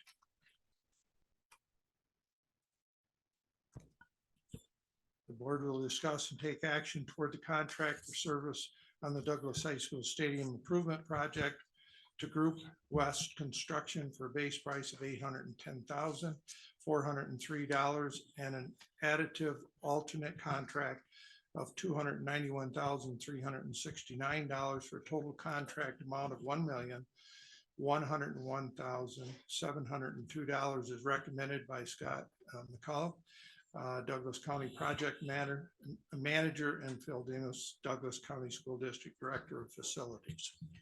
I'll make a motion. We have a motion. Second. Wait, I have to. You gotta make read the it. motion. Fourth. The board will award, I have a motion, the board will award the bid for the Douglas High School Stadium Improvement Project to Group West Construction for a total amount of $1,101,702. Second. Second. Who second? Susan, second. Discussion. Phil, do you have anything you want to say on that? No, I'm just here to answer questions, and I could tell you as much as you need to know about the job. Okay. Susan? Phil, could you, like you explained the other one so well, could you explain what this is, please? Yes, Thank you. it's for the high school's concession stand and restrooms. They were built in the 80s, and the partitions in the restrooms are wood, which is illegal for one thing, but we're going to make them ADA compliant.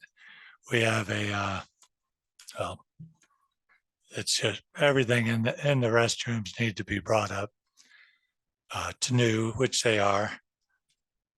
And we're going to be doing the Electrical that's original as well.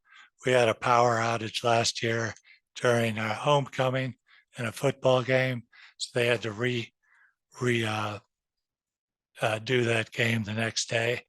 And it was a big deal. So the transformer and all the breakers are getting replaced. And I did all the wiring on the lights 2 years ago in-house with my guys, but that'll bring everything up to speed with the lighting there. And then the bleachers are from 1986, I think. And the foundation underneath are crumbling on the home side, and they don't even have a foundation on the visitor side. It's just 2x6s holding everything up. So it's for safety.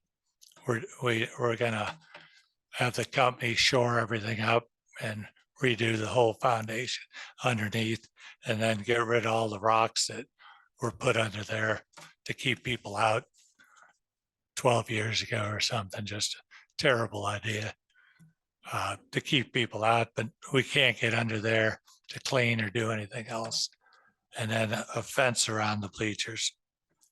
And I think it's a very worthwhile job that needs to be done, project. That's it. Mr. Kangas? The only question I have about this bill is, said there were 2 sealed bids that were opened. I know we've got the low bid, and I just was curious if you knew the cost of the or the price on the second bid. Yes.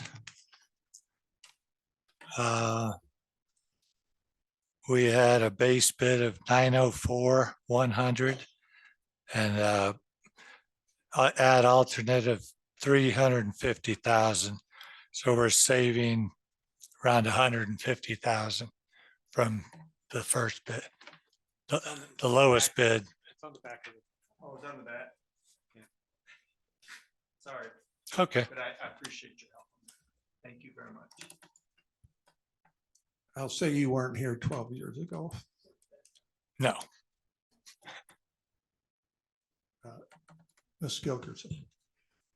Could you give us a timeline? It might be in here and I didn't see it, but is this going to interfere with anything? With No. football or anything? You're going to have it in and out and done? Yeah, we're going to start the work as soon as it's approved. Okay. Allow the guys to start working on the concession stand, restroom, and pretty much they can do all the work. They will do the bleachers before football season, but everything will be done pretty seamlessly. Okay. Thank you.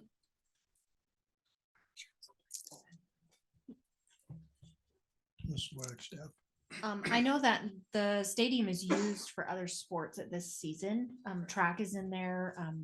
The lacrosse team uses the stadium. Is that going to impact their use of the stadium? Not at all. Okay, good. Thank you. And we did just do a new track surface last year. So Right. Yeah, I knew that one. that field gets a lot of use. It does. It's good. Our Yeah. students are using it. They're outdoors. A lot. That's a good thing. Thank you. Anyone else? Okay. Okay. And maybe for Jeannie or Phil, I'm not sure. Is that money already allocated for this project like it was with the Wattel? Yeah. Okay, Yes. thank you. Anyone else? Okay, we have a motion on the floor and second. Doug, would you repeat that motion? The motion is the board will award the bid for Douglas High School Stadium Improvement Project to West Group West Construction for a total amount of $101,101,702. Okay. Take a vote. All in favor, say aye. Aye. Opposed? Unanimous. Okay. Moving on to number 6. Thank you very much. Thank you very much. I just have a question really fast, Mr. Burns. I noticed that you're not voting. Correct. Can I ask why? Robert's rules. I'm supposed to be as neutral as possible. The only time I'm supposed to vote is if it breaks a tie. Oh, I didn't know So, that. Yeah. Okay, And thank you. that's why I'm also not supposed to engage very much during discussions. Is Okay. same reason. So my understanding, just because I am still trying to figure this out, was that everyone was required to vote because when you do not vote, whether it's you or anyone else, you are denying the people within the district that you represent to vote. Is that, I'm just following- curious. Yeah, I'm following Robert's rules. I'm But, supposed to stay as neutral as possible as a chairman. right. Well, well, I get that, but, I would assume that NRS trumps Robert's rules. NRS, if you're referring to 241, that does not apply to this. Mr. Gilbert, do you have any input on that? I'm just curious so that I know. I mean, technically, if Dave has a conflict, there's times where he won't be required to. But I mean, he is right. He doesn't have to vote on it. It can be standard practice. It can be how you guys have done in the past. There's certain things in the NRS that he should, can't do because that's not the right way to do things. And this is like a matter of, how you guys want to do it. I mean, he doesn't technically, we have to be careful with the NRS and Robert's rules. It basically tells you what you can't do or what you shouldn't do. And then there's what you can decide you want to do. I mean, it's really up to him. I mean, I don't know. I mean, other presidents might choose to do different things. But I do know that if his vote is needed, then he has to vote. He can't, again, I don't think there's an issue with what he's doing, abstaining. I mean, if you'd like to make a record or have him weigh in some way or ask where he's at on it, I think that would be okay, but Carrie. Yeah, and I'd read it and we have in the past relatively loosely used Robert's rules as a standard and answering questions. But I think it's a choice. And I think that he certainly can not vote if that's what you choose to do, but it's also his choice, I think. Ms. Gilkerson. Yes, thank you. I noticed that on our charges that you guys did some research on abstaining. And we were charged $422 for it 3 times. So on your research, so what did your research show, Kendra? Because you were the one on there as well.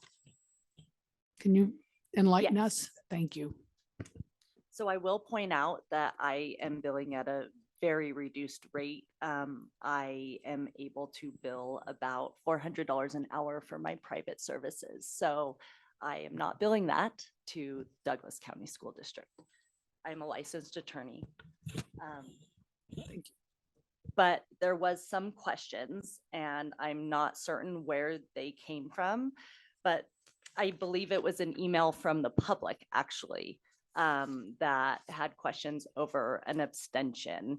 And they read NRS 3 something. I didn't come prepared with notes to say that a board member could only abstain if there were certain conflicts.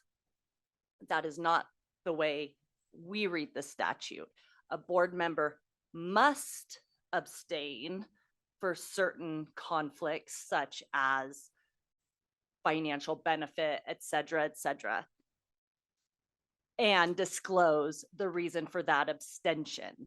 So just because they must abstain for certain things doesn't mean they cannot abstain for issues that are not included in that statute.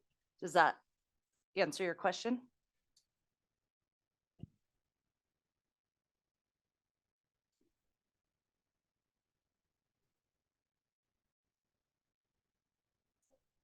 If the question is whether or not the president can choose to vote, I believe he can choose not to vote.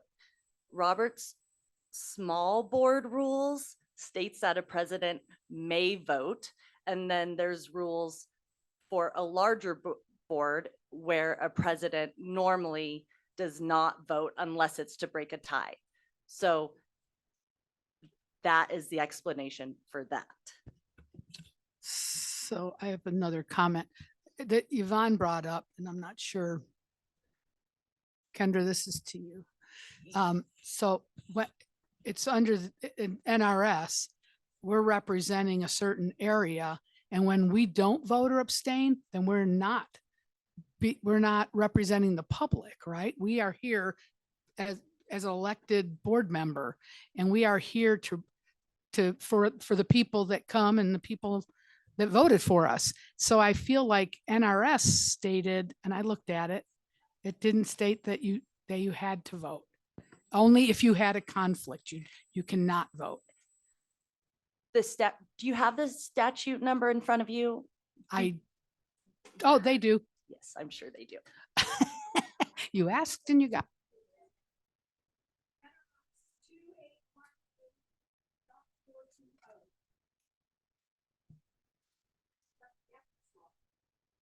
I understand. Thank you. Nope, I got it right here. I don't know. I know we did the research. So I believe I responded to the whole board with my legal research on this matter.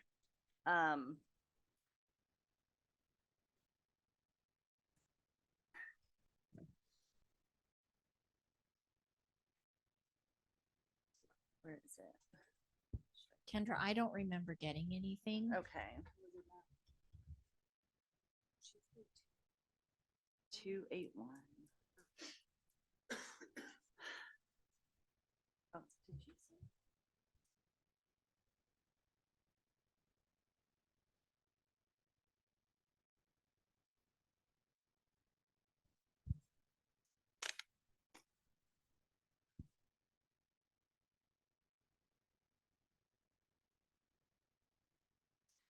I'm just looking up my response so that I could read it because I feel a little.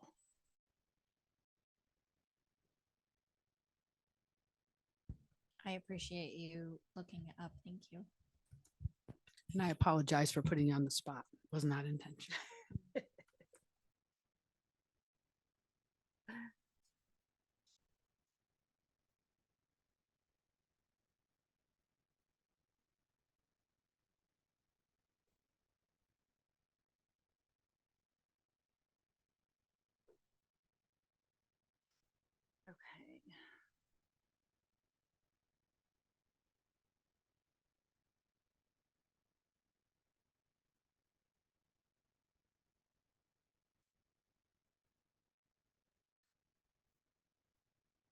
So my legal research shows that the reason why a board member must only abstain for these certain issues, they must abstain if the public officers, if there was an acceptance of a gift of a loan, the officer has a significant pecuniary interest, there's a commitment in a private capacity to the interests of another person. If those details or factors apply, then an officer must abstain, or I'm sorry, a trustee must abstain and disclose on the record why they have abstained. And that is because trustees do have a duty to support their public interest. But that does not mean that they cannot abstain for other reasons.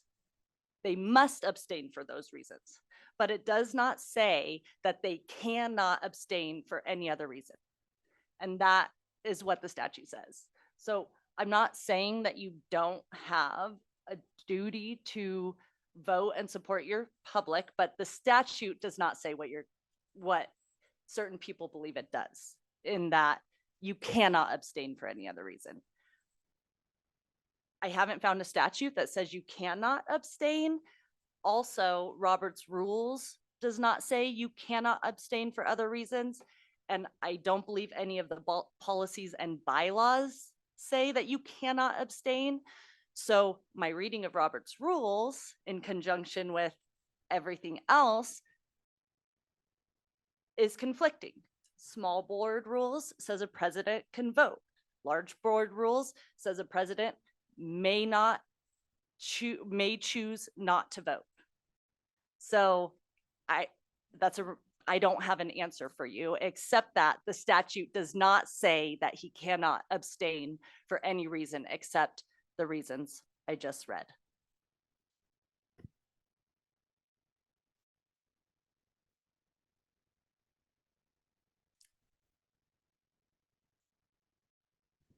Did you said the motion? again, didn't you? Where did it go? I got lost into this whole thing. All right. Moving on to number 6. Search process for superintendent. The board will deliberate and make decision regarding the procedure for selecting a new district superintendent.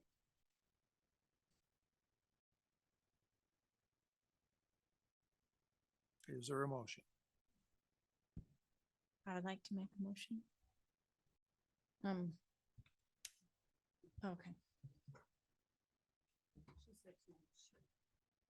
Oh, I'm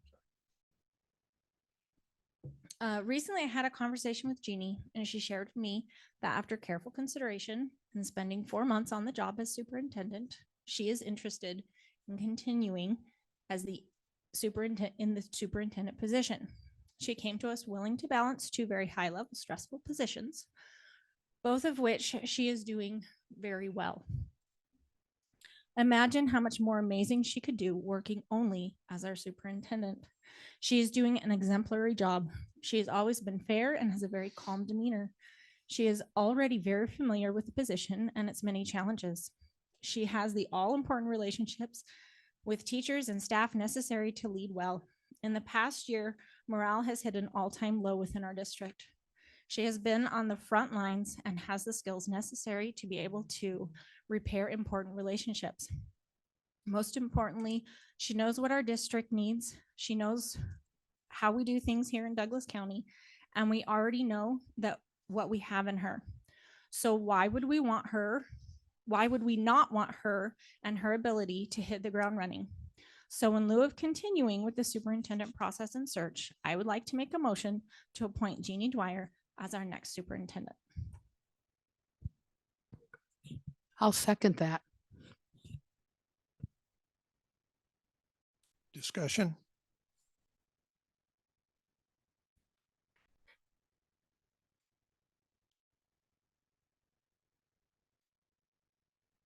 I'm sorry, Carrie. No, that's okay.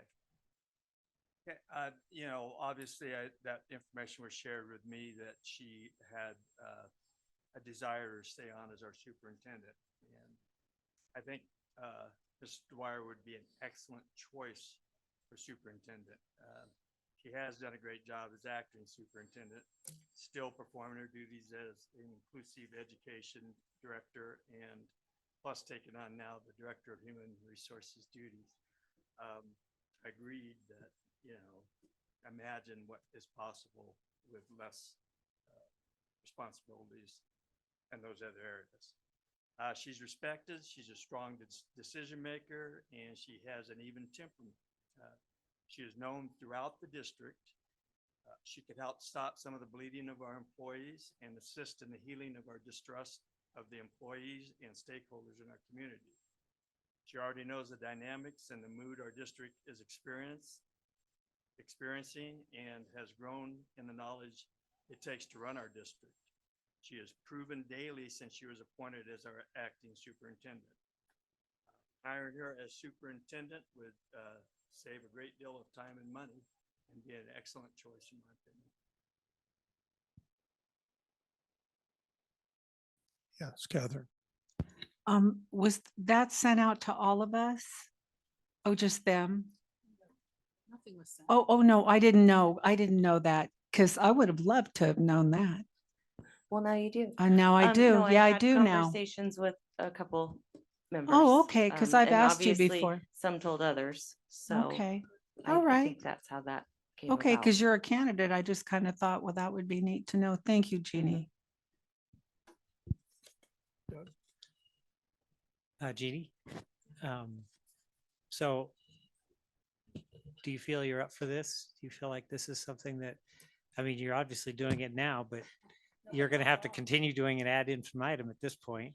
I just would like to hear it from you that you are confident that you I'm could do all it. in. I was a little bit apprehensive in the beginning. And I feel like now that I've been through it and done it, my confidence is improving. I feel like I'm doing a good job.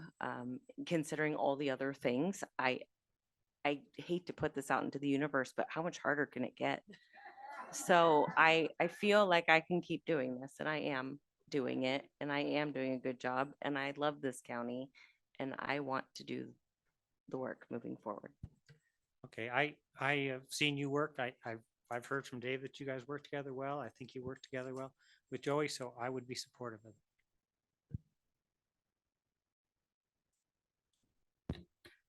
When we were doing the agenda, I got to be honest, I've never worked with you before. And I thought you were super fair when things got a little sideways. And I thought you appeared to be pretty much in the, you were just fair. And that was neat to see. So thank you for that. Wanda? Thank you. Thank you, Dave. I agree with Catherine wholeheartedly. I feel you're very fair as well. You have put me in my place more than once, and boom, that's right. No, it's true.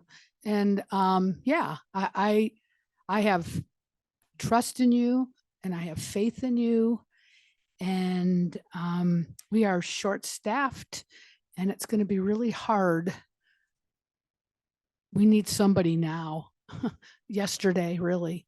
And I think I totally have 100% confidence in you. And I just want you to know that. Thank you. Go ahead, Catherine. So there's been this idea, and this is no disrespect, because I really do enjoy you. I do.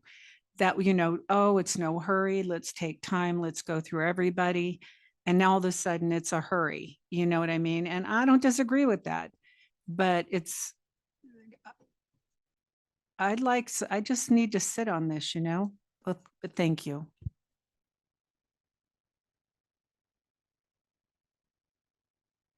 You're going to have to put up with me. I've done it for this long. I can keep doing it. Thank you. Somebody else? I made this motion because I 110% believe that Jeannie is the right fit for our school district. I have loved working with her, getting to know her, the little tiny, bit that we have. And I just think that she would do an absolutely amazing job. We needed a superintendent back when we ended things with Keith Lewis, and Jeannie stepped in and has stepped up to the plate, ready to go. And I just think that she has proven to us as a board that she can do this. Mr. Kangas? So, yeah, obviously Jeannie had an epiphany. It's always been in the back of my mind that as her as acting superintendent was kind of the warm-up job to saving us a ton of effort and unknowns about outside superintendents. I support her 100%. I support what's going on. I think she'll do a great job. And if this fails, I certainly support doing a national search, which will take time.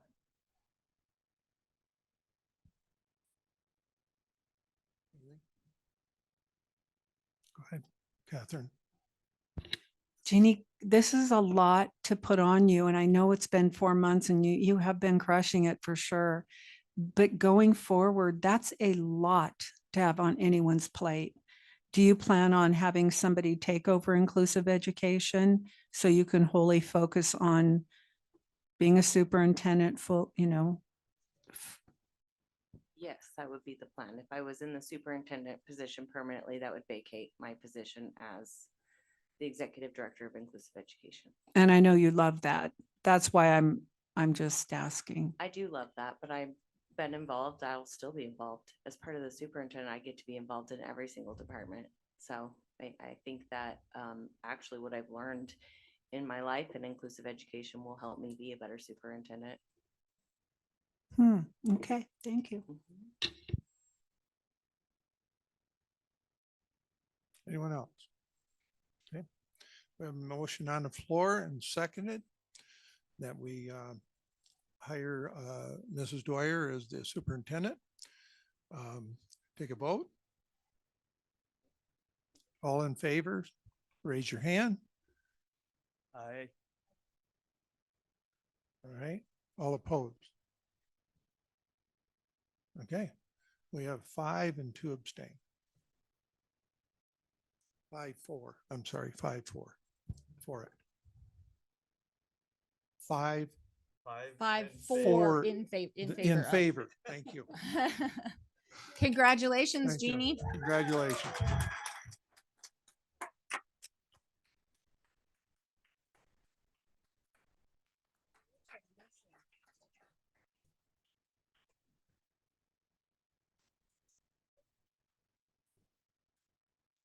Well, we can get.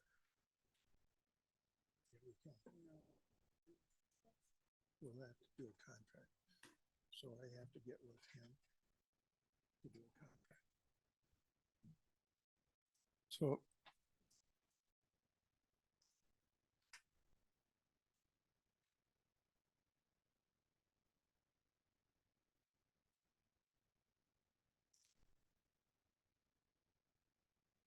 Yeah, we're gonna take a break. Can I ask a question, Dave? So now that we, do we need to ask Jeannie if she accepts the offer of superintendent? No, she is in, she's done. She's already all in. For I the was gonna record, I accept. Thank you. Yes, we do have to, just like last time we had planned. I think it was me and legal counsel, myself and legal counsel will come up with a contract. And that contract will then be offered to the superintendent. If she accepts, and it comes to the board for final approval. Am I correct? Yeah, I'm correct. Right now, you have it in your. Before she changes her You got it mind. in your pocket? All right. Okay, we're gonna think we can add take it a to the break next here. agenda. Take a break, use the restrooms, and I think okay. Number 7, legal counsel presentation of its role as general counsel and contractual obligations. Went through a lot of this. Do you have anything more? I really don't. I don't know that we need to rehash it. I mean, if there's any questions, I'm happy to answer any of them. You knew I was going to have questions. Sure. So I've done a lot of research over the last month since I asked you all those questions last month. And I have a few questions and concerns regarding our contract because in all of the video that I was able to watch, the contract itself was never voted on by the board. The contract, I watched hours and hours of meetings, read agendas, read minutes, making sure that I didn't miss it because I could have. So I watched, I listened, I read, and my concern is that 3 members of the board signed the contract. 3 members of the board did not make a quorum, and it was not done in public. And so the reason that the superintendent is on the contract is because the school board can authorize the superintendent to sign a contract. And that was not done. And 3 members of the board signed the contract without it being approved by the board, voted on by the board. Officers though, right? Yes, Yeah. the officers. But according to our bylaws, that they can't do that because no individual has any power or authority except when we meet as a board in a quorum. Does that I mean, it makes Make sense, but sense? I remember being here and I know that Keith had originally signed it, right? I mean, gave it not signed, it originally gave approval for it because we talked about it. He agreed with what was going on. And then the board voted to hire me. And so. right? It was, yes, you were voted to be hired, Okay. but the actual contract itself was not brought before the board, read, gone over and voted on as a board. And that's what I was getting at the last meeting. And so that's my concern Okay. is that we have possibly a violation that we didn't know about that got missed somehow. I don't want to get sued in any way for any reason. And so I'm asking the question because in all of the video I watched and minutes that I read, the actual contract was never voted on.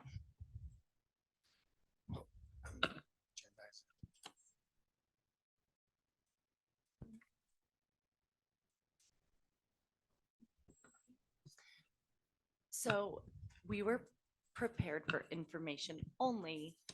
So again, we aren't prepared for this question, which is Oh, I'm sorry. fine. But I think maybe out of the abundance of caution, if that's the case, then we can agendize it Okay. maybe at the special meeting. I'm prepared to talk about it and I can just simply say, I believe it's a valid contract, but if you have a concern, I have no issue whatsoever. Okay. Agendizing it, having a full discussion again, you guys can do whatever you want to do and we can vote on it again. I have no problem with that whatsoever. Okay. I mean, if that makes things easier and just provide transparency and we can, not have certain questions again and again about stuff, I'm happy to do that. I mean, that's not an issue for me. I would feel I would feel better doing that. Then we'll moving absolutely forward. do it in the next couple And I meetings. think it would be good to have it on record. And I think the public would appreciate it. Thank you. Yeah, Thank you, Joey. there's- I there's- really there's no- appreciate it. Honestly, there's no problem with that. Okay. I appreciate it. Okay, we've gone to 7 and we weren't done with Yes, 6. so yeah, So like, you I'm showed- not yeah. cool with that Okay, because okay, I'm so very anxious. you can So Let me address that. So yeah, it's been, in speaking with everyone and in just in absolute, a guidance fashion. I want to, in an abundance of caution, I want to stay the results of the vote, even the vote itself, of Jeannie. And I want to agendize this properly and put it on for next week. I think that we can easily have a special meeting. Right now, we're looking at Thursday or Friday. I mean, I think Thursday as of right now. At what time? Do we know yet? So it'll be in the evening so that folks can get here because we know it's short notice, but I do believe that, as I just said, in an abundance of caution on both sides. We should agendize this properly, provide an opportunity for the public to comment on it, like we know they want to. And then what I will do is I will have Jeannie's contract, everything ready to go so that when it's voted next week, it will be that she signs it, accepts it right there and it's done. So I think that's a clean way of doing it. And I think it's the right way of doing it because it can't just be, that goes this way because everyone's, in favor of it here. I think it was sprung on, and maybe wasn't intentional. And it moved very fast. Like I'm actually glad, Jeannie was considering it and then she had pulled out. So again, I'm not here to talk about anything other than say, I do think if I'm, doing what's right by this county, we need to pump the brakes, like I said, stay the vote, stay the results and agendize it, revote and move forward next week. yeah, I just feel like that was blindsided on me really quick and I'm not cool with that. Thank you.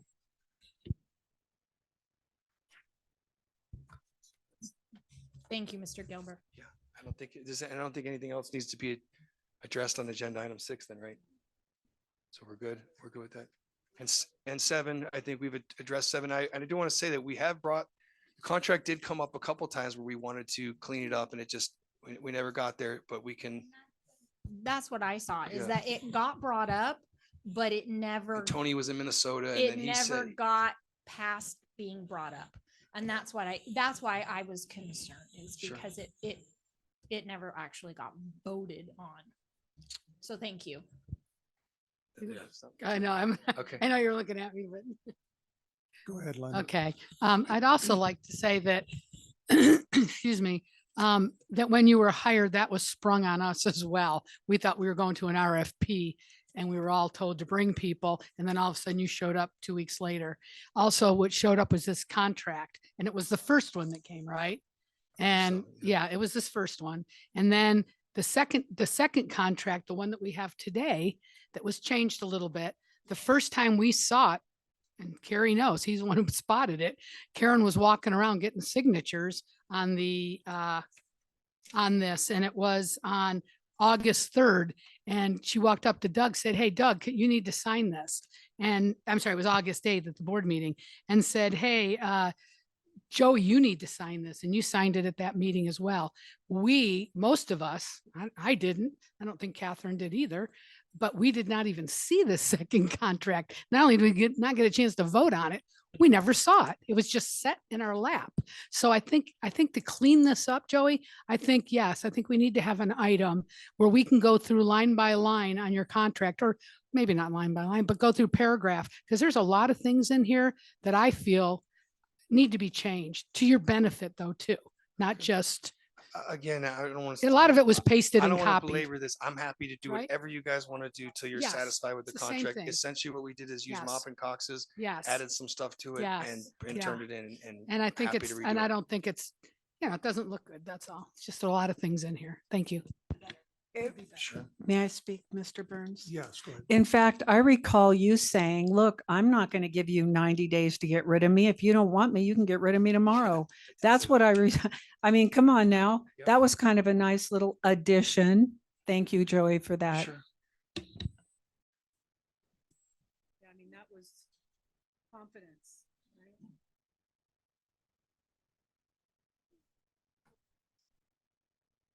That's something that you bring up as a future agenda item for a future meeting at the end of this meeting. At the end of the meeting, I bring that up. Okay. Since we're on the legal counsel thing, I do want to address one other thing that people brought up in the crowd. If anybody sees my social media getting updated, it gets updated pretty much around the clock. I have a team out of Texas that does it. So as we're sitting here, I'm sure there's stuff happening. And I'm not going to say don't look at stuff, but I'm not posting in these meetings. And if you see stuff, please know that it's been happening for a few years. And that's something that's going to be ongoing. I know, but. at Thank least- you at for least- addressing that, because those were questions that were brought up. So I appreciate you addressing that. Thank you. Okay, so we have 6 and 7. We're cool with those? Okay.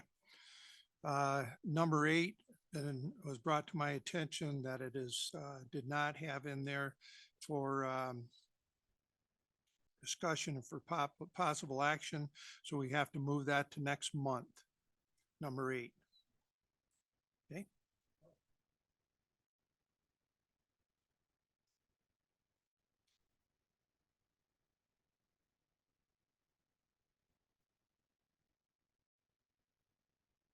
Okay, correct. Yeah, OMO. Mr. We did not Burns, put can I this- ask a that in question? On what? On the agenda. My question is, at the beginning of the meeting, we voted for flexible agenda. That's correct? Correct. Does that mean that we can move things around I and can, address, well, I mean, yes. And so I'm wondering if we could jump down to the student representation.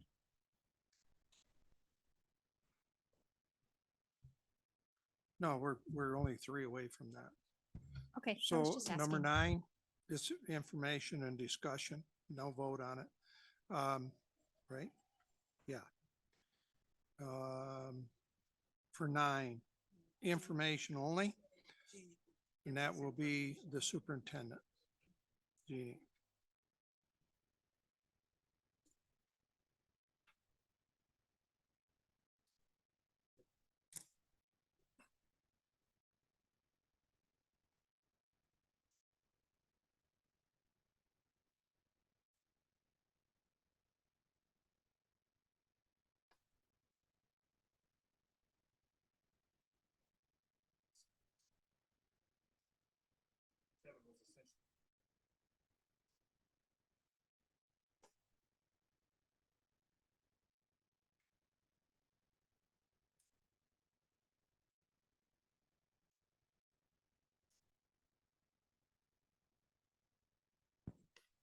So they're working on pulling up the presentation, so we have a minute.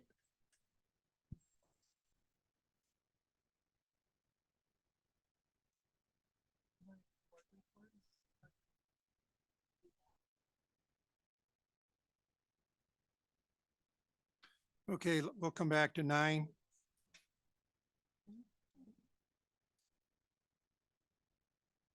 And board reports, brief updates from the board regarding district committees to which they are assigned.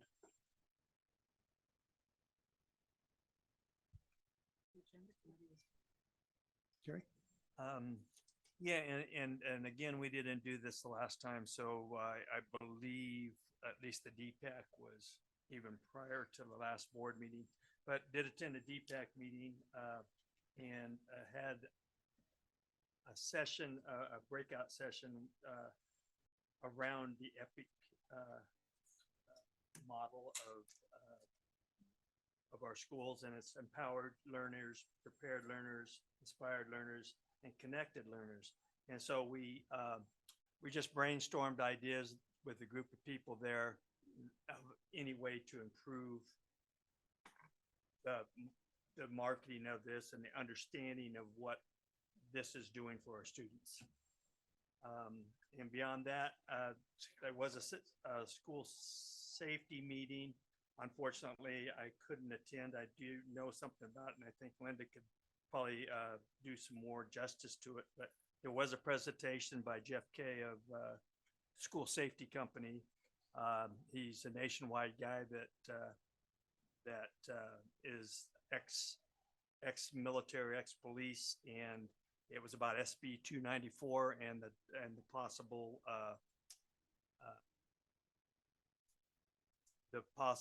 possibility of board members being sued for not being prepared for a thing like Uvalde.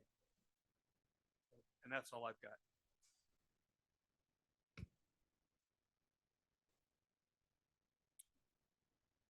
I could talk about my training. So on the Portrait of a Learner, they held a student, they gathered students from across the district, and it was, I don't remember what grades, like I think it was 3rd through 12th.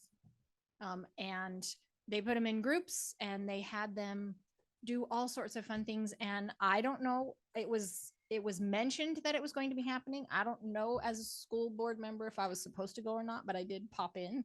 And it was amazing to watch these kids working. They were working 3rd graders all the way up to 12th graders mixed in groups, and they had a problem and they had to solve the problem, and they had different materials that they had to use. And it was just really amazing to watch these kids use the things that they're learning in their classrooms in an environment where they could problem solve and work together. It was just awesome. It was just awesome. And then on top of that, I was able to attend the online NASB, was it safety? Thank you. Preventing violence in schools. And it was very knowledgeable, and I really felt like I learned a lot, and I was really grateful that I attended. I think that as a district, we need to continually be concerned about the safety of our children and making sure that they are looked after physically, mentally, emotionally, all of it. I think it's really important. So it was really cool. Thank you. I'm not going to repeat what they just shared, but I did attend the Preventing Violence in the School through NASB. I also attended the Safety Task Force, and I, along with, I know Susie and I think Yvonne and I also helped out Karen Lamb in doing the interviews. That's always a lot of fun to deal with the kids. You did, yeah, that was fun. And then the other thing, the committee meeting that I attended was called Teachers and Leaders Conference, that I was appointed to by the governor to sit on this committee. And it's about how we evaluate our employees, our teachers. And let me see, it's called the Nevada Educator Performance Framework. You'll hear it referred to as NEPF. And one of the things that we went through was recommending that we go to the legislature this year and talk about requesting a budget for to support a data collection framework that we would be able to use as a district. And I had a conversation with Brandon, because some districts already have it, and he thought that maybe Clark did or something, but we do not have it. But they're saying that it should help. I'll have to get more information on it. We're going to Las Vegas, I think, next month. I think they're going to introduce this to us, hopefully. And we want to make sure that our district supports the implementation of it. Thank you. Absolutely. So this data collection, where It's- does it go? it's- Who has privy to it? I don't care whether it's a back door. Yeah, Yeah, it's you know, just, side door. Does I say no? Because there's I those things. understand. It's like, well, This you is can- you can teacher go value. here. This has nothing to do with the kids. It's only to do with the adults. Okay, It's no how kids. no children. It's how we, and Jeannie probably can speak more to it than I could, or Brandon could, but, or Shannon, excuse me. Thank you. Yeah, it's how we evaluate our teachers. I thought I heard you say data. Yeah, I did say. Data collection on children, and I went, oh, Nope. what? Okay. I know how you feel. Nope. Susie? My committee, the attendance committee, was canceled because everybody was sick, and Leslie said April 4th. April 4th will be the next attendance committee meeting. Doug? Anything? Yeah, I just attended the Debt Management Commission, my first meeting at that committee, and not much happened. Most of it happens in August or in special meetings. Catherine? I'm also on the attendance committee, and it was canceled. And we're not doing what we did in visiting a school or whatever, so we're not doing that now. So yeah, that was canceled. Thank you.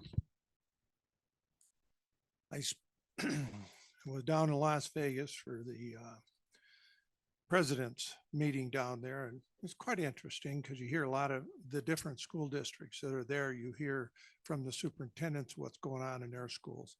Sometimes you hear the things that going, well, make sure we don't do that here. Bad experience. So you learn from others. So that's all I had. Jeannie, you and I talked about, and I just want to refresh everybody on the board about going into the schools, the proper process and procedures for everybody. Would you bring that up, please? So we just want you all to know, everybody on the board, that we love visitors. We just ask that you please arrange your visit with the administration of the school. And if you need that information, we're happy to share it with you. I believe most of you have that information. So make sure your visits are arranged and make sure they know you're coming. And then make sure that you clear with the administration which classrooms you will be visiting, because we don't want to disrupt the learning of our students and teaching of our teachers. So we ask that you respect those guidelines, and we're happy to have you. Great, thank you. Okay, moving on. Oh, moving back. You ready for number 9? Gifted and talented presentation.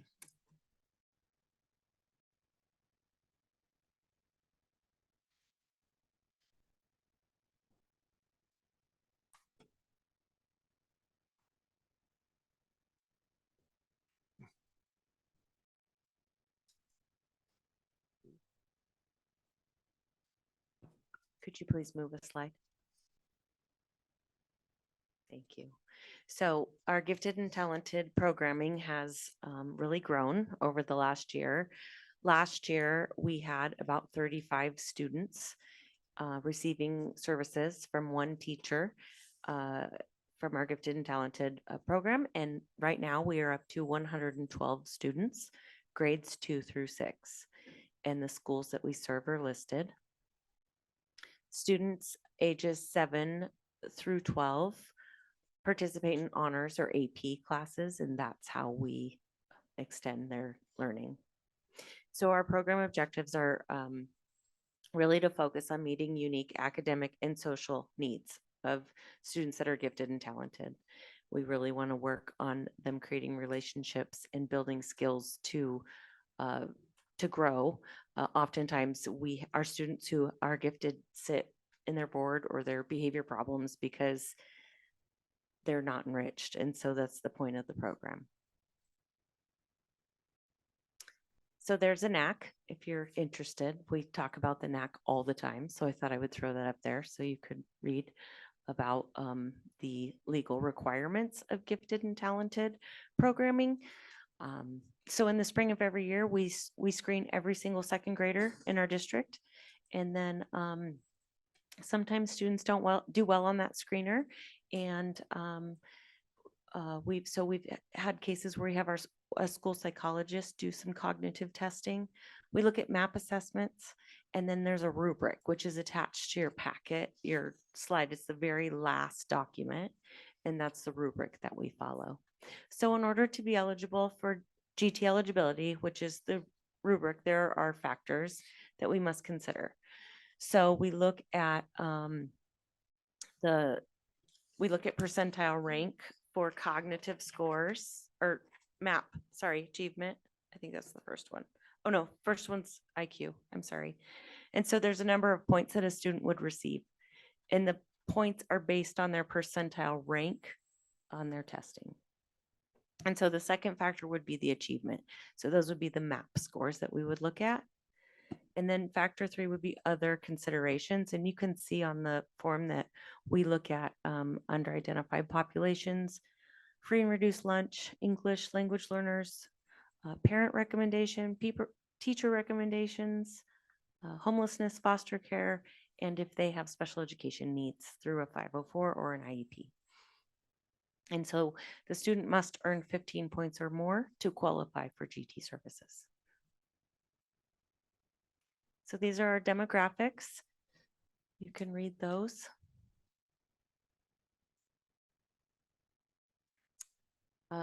Lots of students across all sites, more males than females.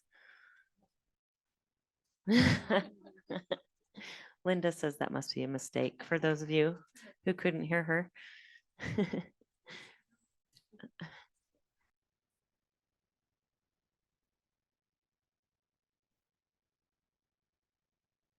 So our two teachers split up the schools, and they work with students and teachers at the schools. And so each student who qualifies receives approximately 150 minutes a week of services. And that's because of that NAC. That's the law. So that's the minimum that we have to do. So there are STEM activities. They work on expansion of vocabulary. They work on leadership. They do community service. They have social emotional learning activities that they do. And they also participate in the Math Olympiad, and they really work on problem solving for a variety of things, a lot of social and academic issues. So for community engagement, parent engagement, we do have a family night. And so I'm not sure when that is, but I'd be more than happy to let you know when it's coming. There was a GT task force developed at the request of a board trustee a couple of years ago. And the purpose of that task force was to discuss the sustainability of our programming and the fidelity of our services being provided. And then to talk about the creativity in our programming. And the task force met one time. So you guys had asked me in a previous board meeting to do that research for you, and that's what I found out. So our challenges up until recently, we had only one teacher up until about a month ago serving all of those students at all of those sites. So we're happy to announce we have a second teacher. Scheduling is difficult. Pulling a student out of a classroom for 150 minutes a week is hard. Sometimes students want to leave their classroom and sometimes they don't. And so it's difficult. Also funding. So the NDE gave us $49,000 this year. That does not pay two teachers' salary. So our average one teacher salary is about $99,000 a year, including benefits. And so we have 2 teachers employed and we have about a $3,000 budget for GT because NDE does not fund GT services. So our opportunities is that we have a newly hired teacher. We have more 2 teachers now to be able to provide professional learning opportunities for staff. Another opportunity is that our office, RPDP office through NDE does offer classes towards the GATE endorsement. And so that's an endorsement on a teacher's license to be able to teach GT programming. We're doing a lot of work with allowing voice and choice in learner centered environments, rigor. And so we have opportunities in our classrooms now to provide extension and learning for our students that are gifted. And so we're working on being more creative in how we are educating all of our students.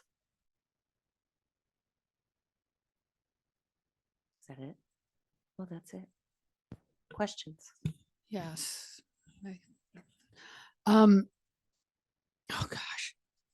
Oh, I have 2 questions. I forgot one of them, so I don't know if I remembered or not. But the one I do remember is about the IQ. Is that when they're tested in 2nd grade is that an IQ test or how do they? It's a screener. So everyone, yes. everyone gets an IQ in 2nd grade, what their IQ is. I didn't know that. Interesting.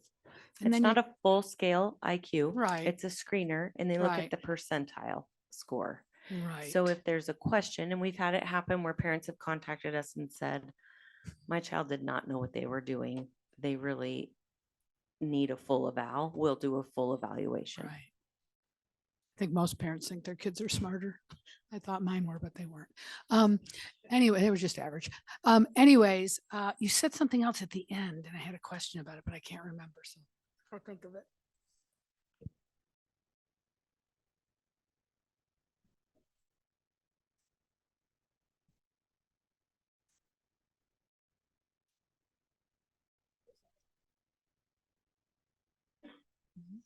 Thank you. Welcome. Anyone else? Yeah, I just have a question with the funding shortfall there. Is this, it's just an ongoing thing that we pull the funds out of somewhere else, basically? It's not us. Well, okay, so NDE doesn't fund it. So yes, we pull the funds out of somewhere else. We Right. pull it out of our general fund. Okay. Yes, sorry. This is a big discussion across the state because many districts are struggling with this. It's not just us, is what I was trying to say. So given the shortfall of funding from the state, we do have to pull it from the general fund. Now, the number system and the rating system, would there be a way to maybe make it like make the rating higher where you had less students, you might save money that way, then you're just getting I don't know, I'm just, is it a standard of the state that it has to be this rating and Yes, so that's who goes into it? Yes, if you read the NAC, our rubric is built from the NAC. Okay.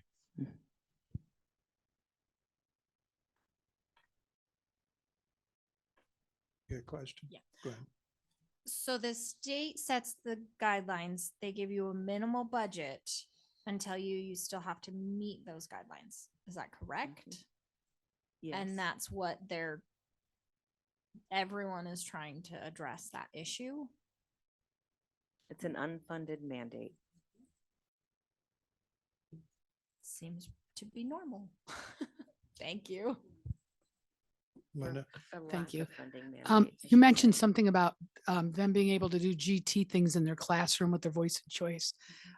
Does that count toward the 150 minutes then too? It could, yes. Okay. If their teacher had a GATE endorsement. Oh, they have to have a gate. Do we have very many of those in our district? We do not. That would be the best case scenario if we could fund every teacher to have a GATE endorsement. But That would solve, so is it a hard thing to do? I mean, I have no idea. I believe Is it's it costly? Is it whatever would it 4 or be? 5 classes. Okay. 15, I'm just wondering if 20 we credits. put money toward endorsing everyone, they could do it themselves. I don't know, just trying to think. And outside the so box. it would be much like special education, right? You have to have a certification to provide those services to students. Otherwise, we wouldn't have to hire GT teachers. We could just say we're doing it. And so. Jeannie, you have everything to discuss that I take it? About trying to get the money? Yes, If I get an assemblyman here, our assemblyman, sure. Let's Okay. do it. I will do that. Yes. Ken Gray. We'll get him to see if he can't. Now's the time to do it. Yes. I'll get a hold of him. Anyone else? No? Okay. Thank you, Jenny. We'll move on. Superintendent's report. Here we go. You're back on. So our enrollment, right now is 5,088 students, which is down 256 students from March of 2023. It is down 22 students from February of last month. So just a month ago, we're down 22 students. However, we're up 38 total students since August, since the beginning of the school year. Just interesting facts. Donations, Carson Valley Medical Center donated $2,000 to the district to purchase AED pad replacements. Minden Elementary School Fortnightly Club donated $1,350 for nurses' supplies. For Powaloo, we received $2,000 from Minden Rotary and $500 from Minden Fortnightly for the band.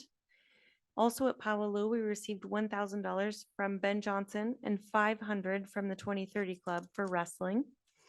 And at DHS, Mr. Peter Ward donated a car to our DHS auto program. I think that makes a total of 3 cars that we've had donated now. So Haley, our wonderful communications marketing, sent out a request for cars for auto, and we've received 3. So it's kind of cool. So our past and upcoming events, we did have our district-wide learning forum on March 5th. Most of our staff attended, and it was great. We had 5 sessions, all for our staff to choose from. They could choose any session they wanted to go to and learn more about anything that interested them that day. So that was pretty exciting. We had a great turnout and we had great feedback. So we do have 2 committee meetings coming up. We have the attendance committee, which that is April 4th at, oh, sorry, that's okay. April 2nd at 2 o'clock. And where is it at? At the ATC. So the attendance committee is April 2nd at 4 o'clock. April 2nd, 4 o'clock, ATC. Yes, Airport Training Center. That's April 2nd at 4 p.m. Yes. Okay. One more time. April 2nd, 4 o'clock, ATC. Be there or be square. Shannon, when is the Family Life Cycle meeting? Okay, so we have a Family Life Sex Education Committee meeting tomorrow at 4 o'clock at Minden Elementary School. And that is an open meeting, so anybody can attend. Both of those, the attendance and the Family Life Sex Education Committee, are both open to the public. They're publicly noticed meetings. Their agendas are the same place you would find the agenda and the notice for this meeting. And again, it's tomorrow at 4 o'clock at Minden. And that is all.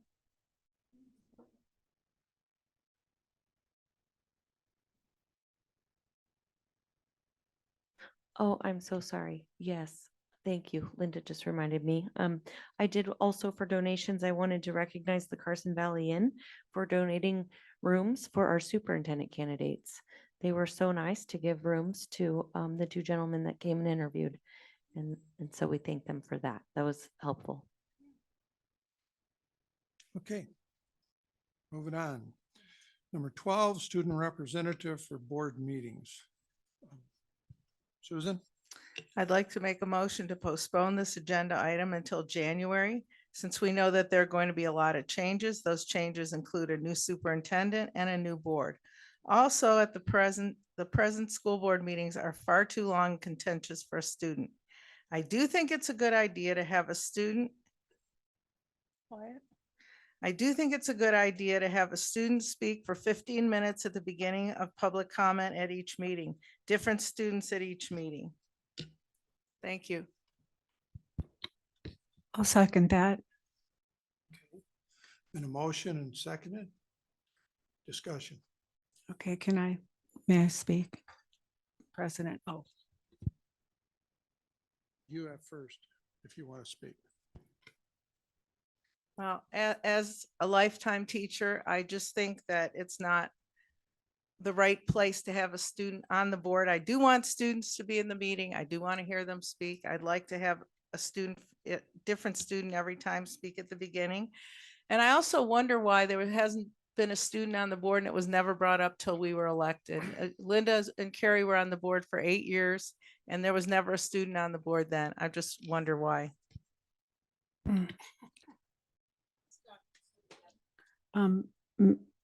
President Burns, may I speak? Yes, I'm sorry. Oh, okay. So my opinion on that is this. This is such a contentious time, and I say that we give different students, rotate them 15 minutes before each board meeting. They are the first ones to lay down anything they want to tell us about what's going on with, what students think, what students want. There is no reason not to do that. My concern is that because of the way we are scrutinized over everything, and I'm just not a fan anyway, but it's going to be, you're not listening to the student, you don't listen to what they want, and there's times that's going to happen.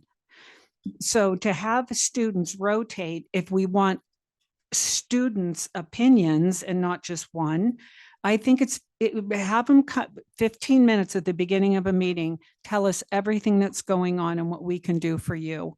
That's where I'm at. I don't see why that wouldn't work. What's the difference? Thank you. Mrs. Wagstaff. I have a lot of comments about all that was just said. I believe that we owe it to our students to do better as a board, to get along, to be respectful, to be kind to each other.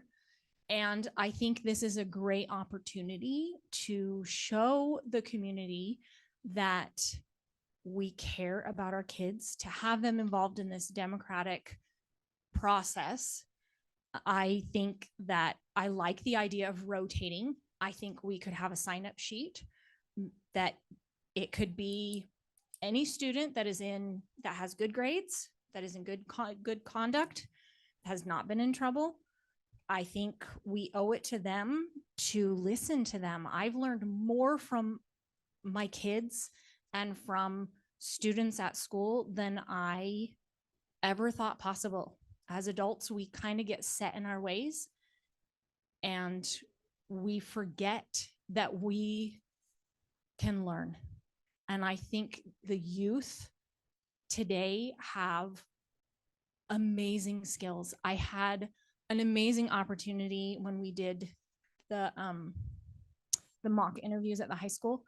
I sat with the student body president, Ava Wilson, for a half an hour. We sat and we visited.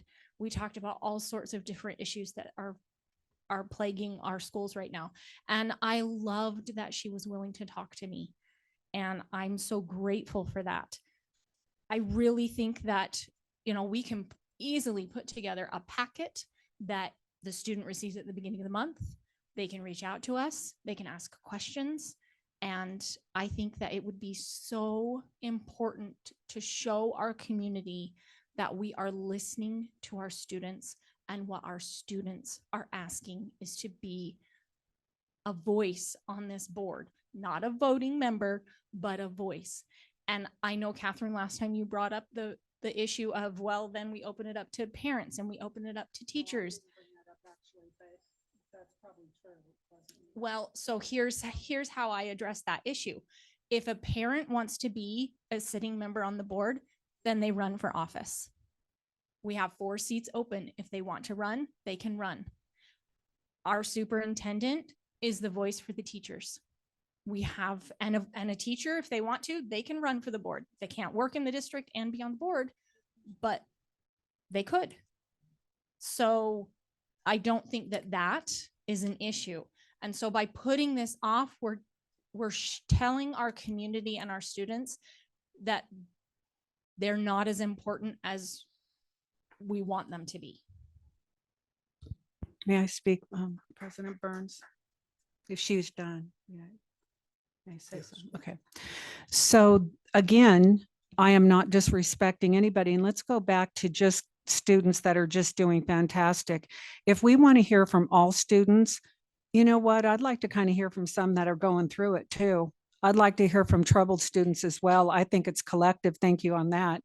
But also, there is no reason that podium right there where they can sit down for 15 solid minutes and change out and tell us what they feel, what they think.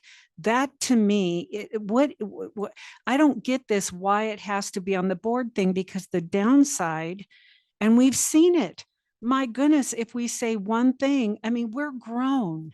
We are grown with life experience. So that's why adults are elected to the board. However, I'm down for, I mean, I am a grandma. I listen to my kids. I got a 15-year-old granddaughter. I hear what she has to say, but 15 minutes, rotate them out, the good, bad, and the ugly. Let them tell us what they think, not just those kids that are doing great. I think we need to hear all kids. Thank you. Susan. I agree with Catherine, and see what you said, you're like putting me down, that I value kids. I've spent my whole life in the classroom, and I value kids more than anything. I just think that it would be better to have them speak at the beginning. I think that there's a lot of things in our society right now that could maybe be uncomfortable with a kid on the board. I think we have enough stress on the board just getting along with each other. I think once that improves, I'd feel different. But right now, I feel like there's a lot of confrontation. I don't feel there's a lot of trust. And I think that that needs to be built first. That is my opinion.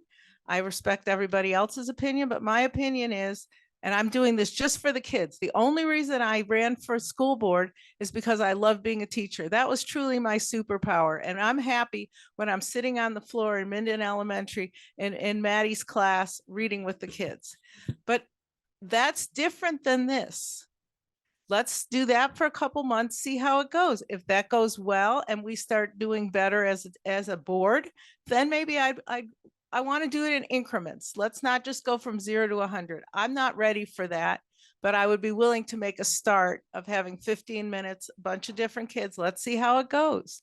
If we do better and it feels comfortable, then we can always put on the agenda to go to the next step. This isn't a no, this is a, I want to start slow. Thank you.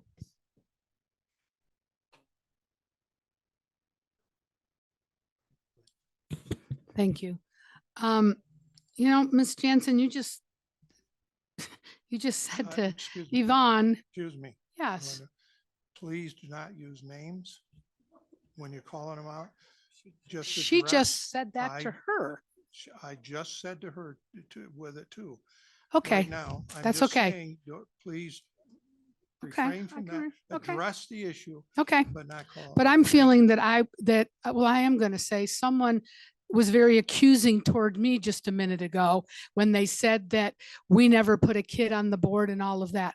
That was okay for her to say to me, right? But then she felt that she was not allowed to say that someone was not allowed to say something to her. So I'm just saying that, you know, when you're pointing a finger at somebody, think about what you're saying. So my opinion about a student representative, I feel that we should have a student representative. I think this is how we show, I mean, we're on the board for the kids, right? So this is what, can I talk without you making comments, please? I feel we're on the board to represent kids. What better way to show them that we care and we want to hear from them than to let them sit shoulder to shoulder with us up here at the table? I like the idea of bringing different kids in. I like the idea that, you know, that was mentioned, the kids, the only way they have that can express themselves, they can't vote, but they can come and attend a meeting. I think we need to hear not only, you know, what they have to say about whatever, but to have input. about the different things on our agenda when we're talking about different things. They may not have something to say about everything on our agenda, but I really would like to hear from them. And I think we can learn a lot from our youth if we sit back and listen to them. So I am really, really feeling that, you know, we put this off long enough and the kids are getting frustrated and we're sending some bad messages to our young people by putting it off further. Thank you. Yes. So taking all the emotion out of it, because it's always emotion that we sell things on, take all the emotion out of it. No one is saying that we do not connect with the students and care about what they have to say. 15 minutes to sit right there. They have the floor. They share with us what's going on and all that, all aspects. We are adults. We have life experience, and that's why we make decisions. Yes, you can learn things from students, but they are not fully grown. They're not even developed fully mentally until they're in their 20s, for goodness sake. But having said that, I'm not saying there's not quality things that they can interject, and this is what's going on, and this is what you might look at, and blah, blah, you know, all of that.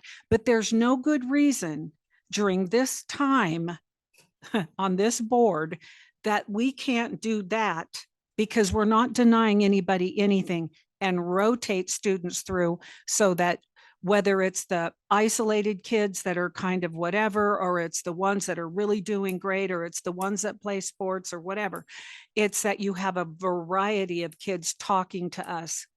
I'm not saying no to that, you know, but let's take the emotion out of it, because that's how we sell everything. And then, you know, you're like, oh my God, you know, so it's not that I don't have a heart for that.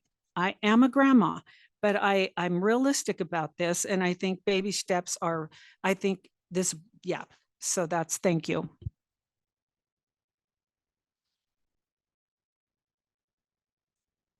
Yes, Ms. Wagstaff. Thank you. You keep saying that you want to hear from the kids, but if they're not involved in the conversation, Talk to me. then what are we? We're just listening, you know, and repeatedly I get emails from people saying the board's not listening. They're busy on their phone. They're writing something down. They're looking through papers. I don't want any student to stand up here or sit up here and feel like they're not being heard, that they're not part of the conversation. And that's what I'm trying to get into, is that we want these students to be part of the conversation. Because every decision we make here on this board, ultimately, it affects them. And I think that we need to humble ourselves and listen to the kids and have them be part of the conversation. Not talked to, not talked down to, not talked at, but listened to and discuss things with, because that's how we're going to learn. That's how they're going to learn. Please, may I respond to that? So no one is talking down to anybody, and that actually makes my point. That actually makes my point. If there is a disagreement, there is a lack of meeting, you know, seeing a point that is being made by a student, that can really look at, oh, I'm not listening to you. I'm looking down at you. I'm grown. I am an adult. So there are times that, yes, you want to listen. And then we as a board can even discuss the things that students talk to us about. My goodness, that's fine. It's not, you know, but this setting us, at least for myself, setting myself up to disagree with students because they're young, they live in the moment, they're guided by emotion, and that's fine. That's part of growing up. But that could get very contentious on a board where people already think we do not listen to students, we do not listen to parents, we do not listen to teachers, which isn't true, but it's just going to compound that. I can't see it any other way. Thank you. Mr. Mr. Kangas. Been on the board for approximately 7 years. There's been lots of contentious times over those 7 years. There's been times of even flow. There's always tough decisions. And I think that I'm not afraid to start this even now because it's something that needs to be tried. And I just don't see any time being better. The kids that want to be involved in this are probably involved in it on every single meeting that we're having now. And they're watching and they're waiting. And that's my opinion, is that if you look for the perfect time, it won't happen.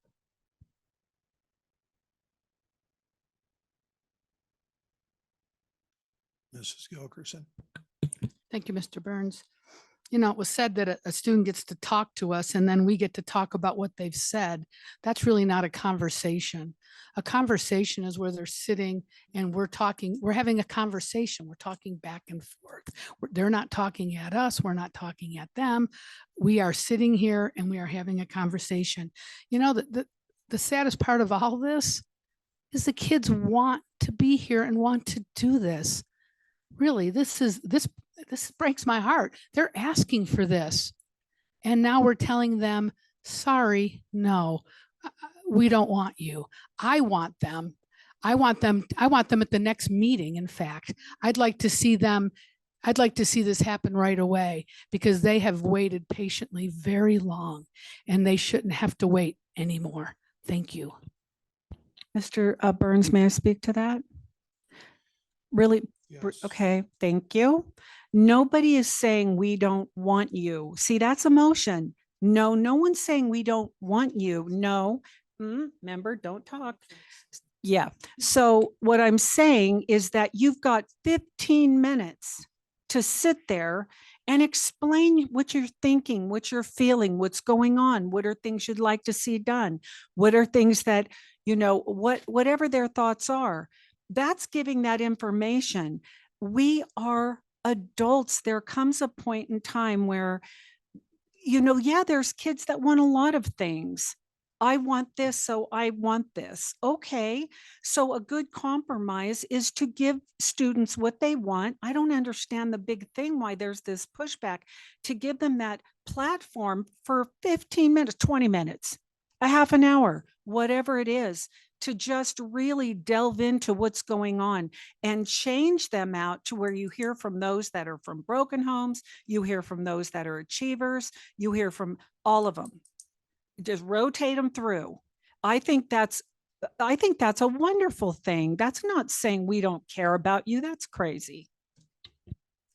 Okay.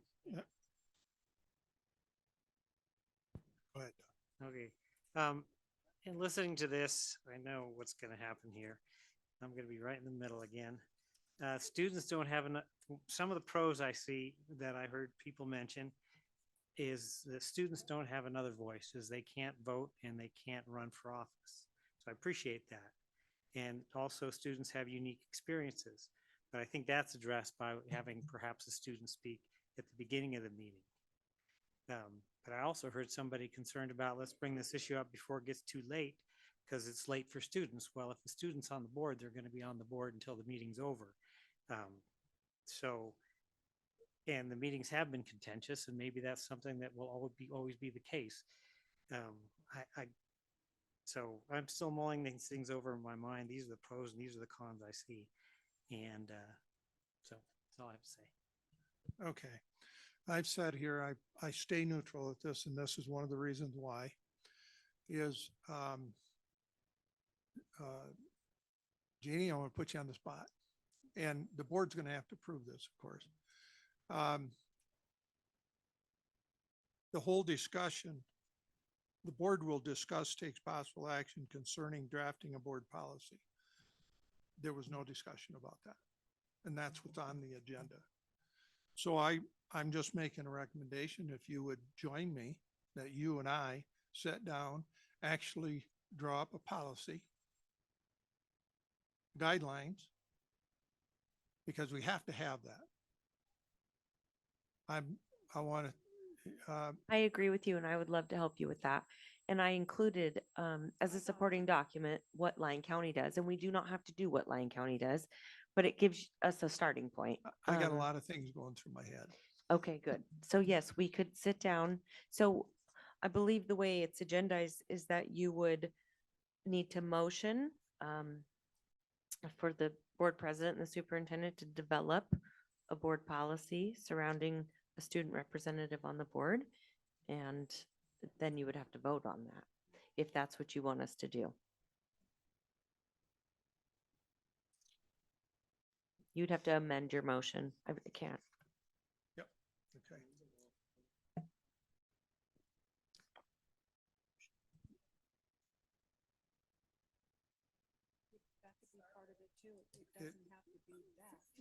Right. It can be a lot of different things in the discussion of it, but we have to have some form of structure to it. That's the first thing, no matter if it's today or 2 years from now, there still needs to be a structure for it. That's what I'm after. We can, excuse me.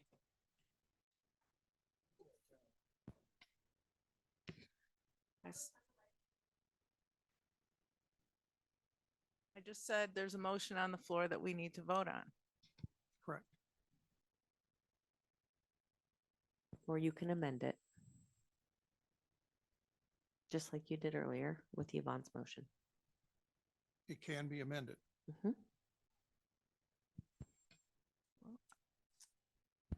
I still think there should be we should go slow. We should postpone the student on the board, start out with the 15 to 20 minutes for a different student.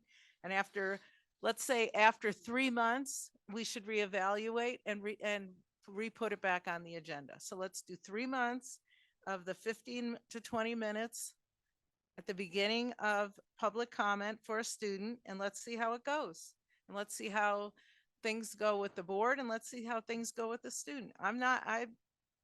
I like to go slow on things. That's my opinion. And I'm the one that has been around, I've been a teacher my whole life and I love students. Why else would I do this job? It's not because I enjoy the meetings, I'll tell you that. I love to be in the schools.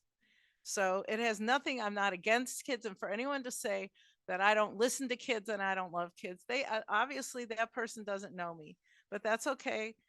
I would like to keep the motion, make the motion that to postpone the agenda, let's say for 3 months. So I'm amending it from January to 3 months, and start with 15 to 20 minutes for a student at public comment at the beginning of 3 meetings.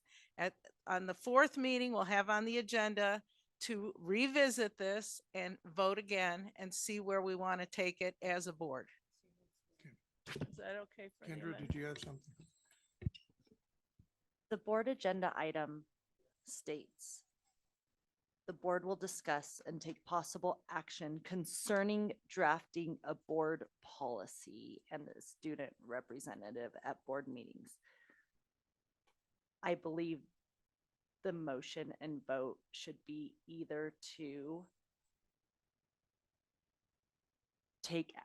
start drafting a policy regarding a student representative, or vote again, or motion to not start drafting a policy regarding a student representative. So she can, if that's the motion to vote against drafting a policy, you could amend to make that motion, but we're not actually addressing the student representative at this time. So can I ask you this? May I speak to her? Okay. Can I ask you this? So, because if maybe that's not the direction that I as a board want to go, whatever, that we can not do this and then put it on the agenda to structure it a different way and having a student come and speak at the beginning, give them 15, 20 minutes, they rotate through. I mean, do you just put that back on the agenda and do it? That's obviously possible. I mean, why isn't that possible? Well, that Saying no to this and putting on a future agenda the other. you could, why don't we just bring this to a vote? If we vote it down, like it seems like we will, then we go ahead and we make a motion to request that the president and superintendent create a policy they can bring back to the next meeting. That sounds like a plan. Well, you've given these. Well, that's, advice, yeah, they it's up can to draft them, the but policy you know, and then we whatever, can he's just amend it saying. At as the an next example. meeting. Hold on. Sorry. It's lining up with what the agenda item says. That's what Kendra's saying. It's got to line up with the agenda item. And it doesn't, but it can. It's all up to you. The board. So we So- can vote on this, yes or no, and then bring up for a future agenda item to, We can do a motion to say, look, we would direct so-and-so to create a policy to bring forward for discussion at the next meeting. correct, but we have to vote one way or another on this item. Yeah, vote on the one and then we can bring up. That's what another I was motion. saying. Thank you. You're voting on the motion that's been seconded. You're not voting on approving anything. Yeah, no, she cannot rescind it. So you're voting on that. And then from there, we take, and Doug's going to make a motion, I take it, right? I know, we got to vote on, Mr. we Burns, got to vote on I your have a motion. question. Yeah, the problem is, Kendra, correct me if I'm wrong, but the problem is if we vote on this motion does not line up with the agenda item. Correct. Well, okay. Deal with that one first, don't we? We should not be voting on any motions that are not properly noticed in the agenda. Okay, so do I resend it and then make a new one? I remember what it was. Yes. I would like to, so I'm going to rescind the motion to postpone this agenda until January, since we know that there are going to be a lot of changes. Those changes include I'm rescinding that. Because those changes including a new superintendent and new board. Also at present, the school board meetings are far too long and contentious for a student. I do think it's a good idea to have a student speak for 15 minutes at the beginning of public comment at each meeting, different students at each meeting. So that was my original. All right. So can we vote on that? Okay, so. Yes, I did. Catherine seconded. I seconded that. Can we just drop it? What?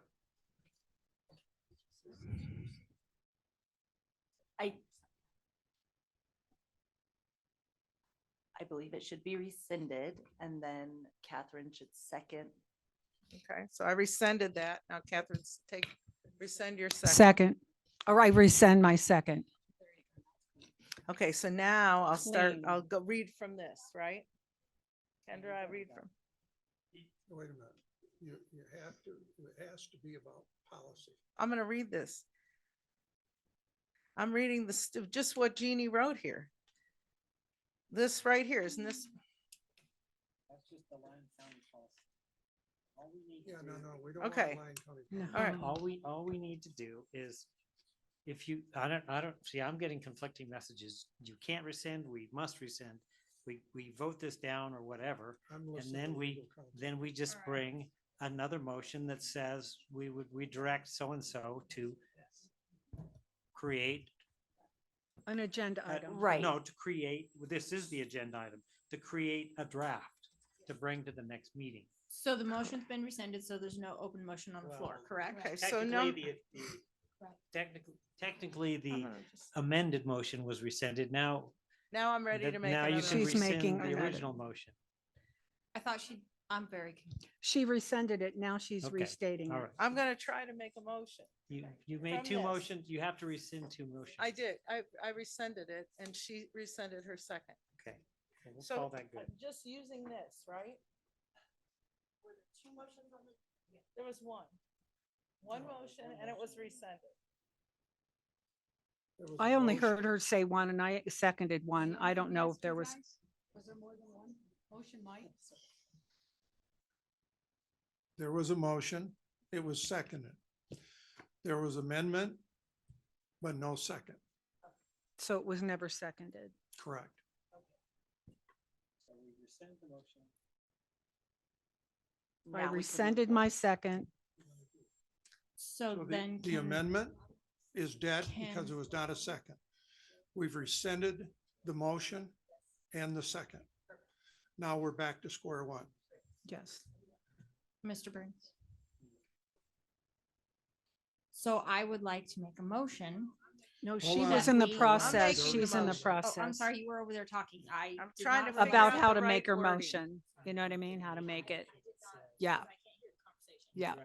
Well, she's trying to figure out how she should state it, like we kind of helped you. She's getting help in Excuse this. me. I am simply telling Susan that she needs to make a motion. If she wants to make a motion, the motion needs to say, if it's the way I believe she wants it to be, that the board will not take will not take action considering drafting a board policy for a student representative at board meetings. Right, Kendra?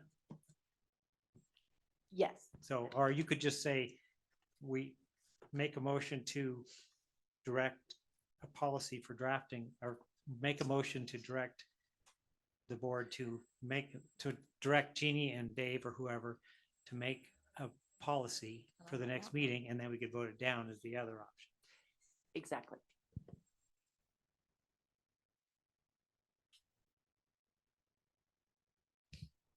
All right, so I would like to make a motion for the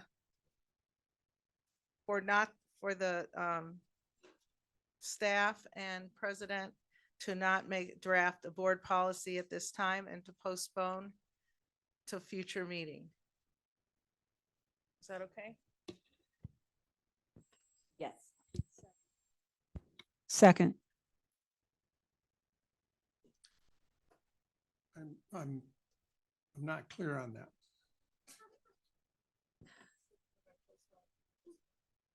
So. So now she's we just need to vote on basically it. Made a motion that Dave? she wants this agenda item to be voted down. Well, she does not want the acting superintendent and the president to draft a policy to bring to the next board meeting.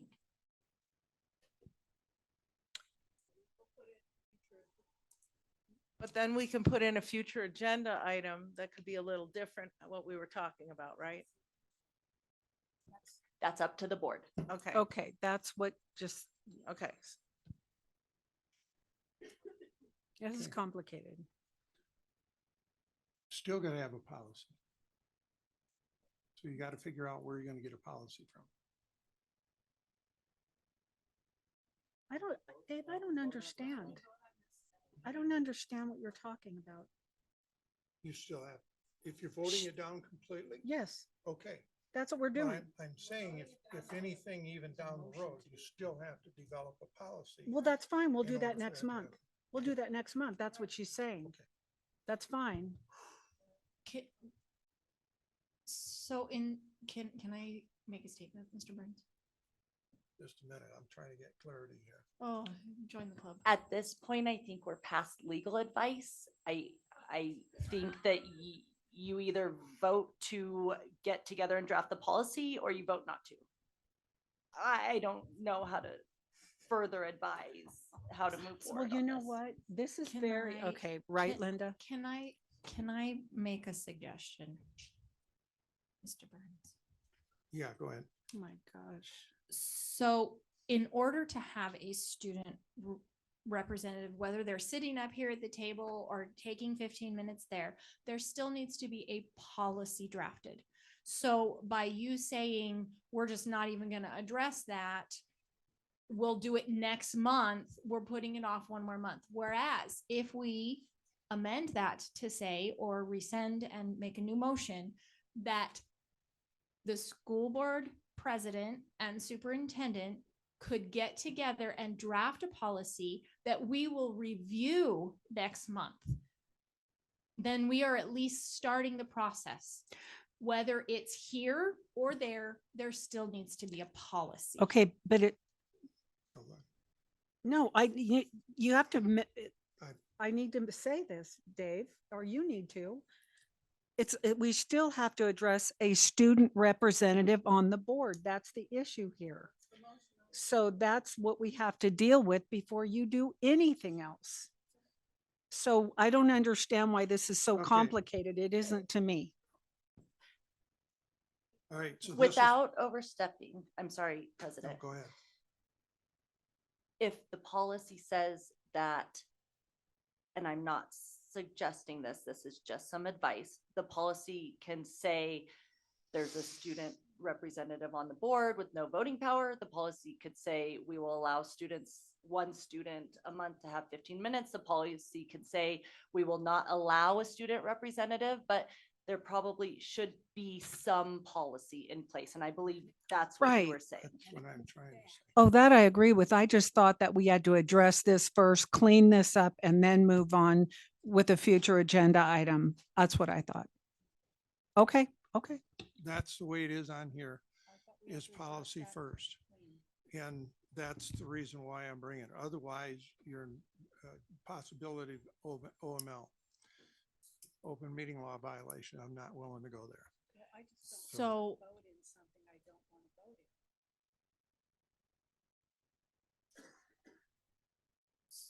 So the motion on the floor is to not do a policy. Is that correct? Okay. No, the motion is to not do a policy, any policy.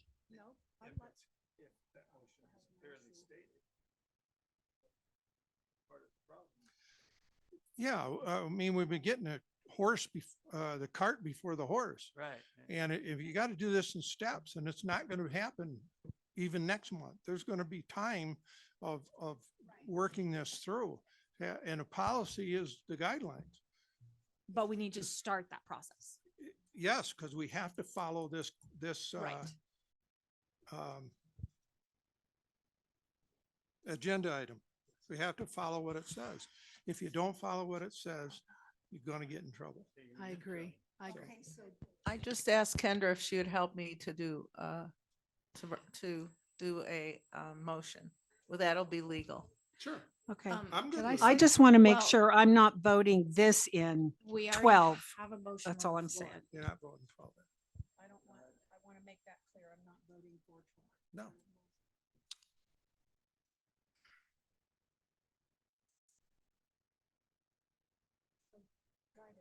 I'm sorry, Linda. Mr. Burns, I understand what you're saying, and I agree with what you're saying. I think when we make a motion for this, you have to stay within the guidelines of what's on the agenda. You can't go off and make up things like 15 minutes. You can't add all that. That comes to the next meeting. If we decide, yes, I think that clears that up. That's part So of the policy. correct. So what I think what we need to make is that the board will discuss or that make a policy. The board will draft, the superintendent and the president will draft a policy regarding a student representative at board meetings. And we vote whatever that policy looks like, they'll do that. They bring it to us, okay? And then we get a chance. If they decide that they want it to say, yes, we want a student on the board, then you get a chance, everybody gets a chance to vote that down, right? Okay. And that's what we need to be doing right now. Or if you bring forth something that says, we don't want a student, the policy is no student or whatever, we can vote that down. But we have to bring that policy to us to be able to vote it. You can't sculpt it any way you want. And I know that's how you feel and what you want, but we have to stick to, like you were saying, we have to stick to the agenda, You have to stick agendized to the item. agenda So item, the motion needs to but be but the policy will. a policy. The policy should not have whether we want, that's us two deciding that we want one on or not. That's correct. And that's not going to be. in And the then policy. then we bring that forward and then everybody gets the chance to say, oh, you know what? We don't want that. This, we would like to talk, we'd like to put this on a future item and let's talk, go back to the drawing board and talk about, we want them talking at the table for 15 minutes or whatever, but we can't sculpt it that way tonight. Okay? We have to, this is the agenda item. This is what we have to state and Correct. yay or nay, whatever. So that's how it has to be. We Okay. already got in trouble jumping and we can't do that again. So.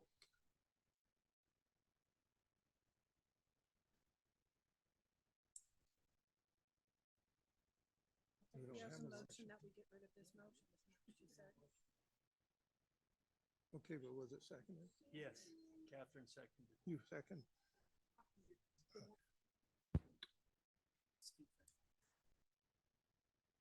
I seconded what Susie said. Absolutely. Her last motion.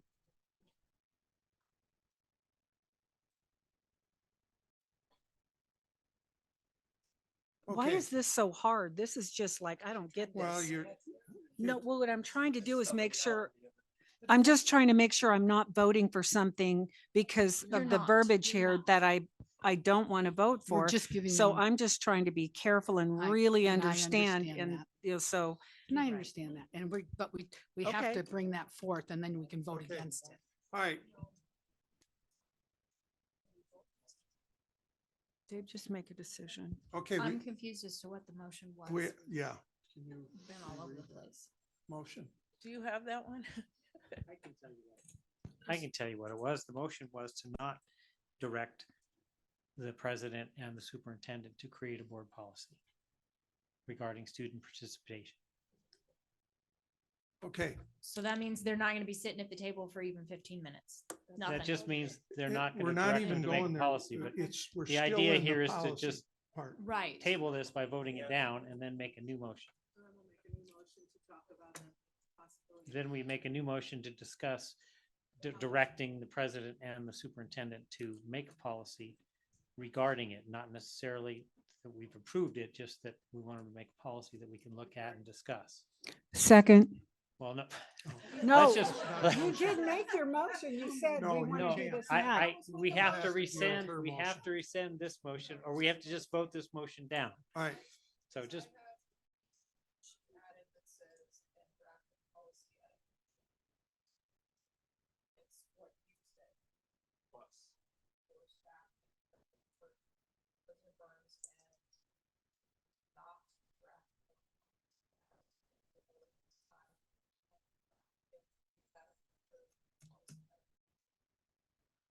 okay, well, let's just vote on this.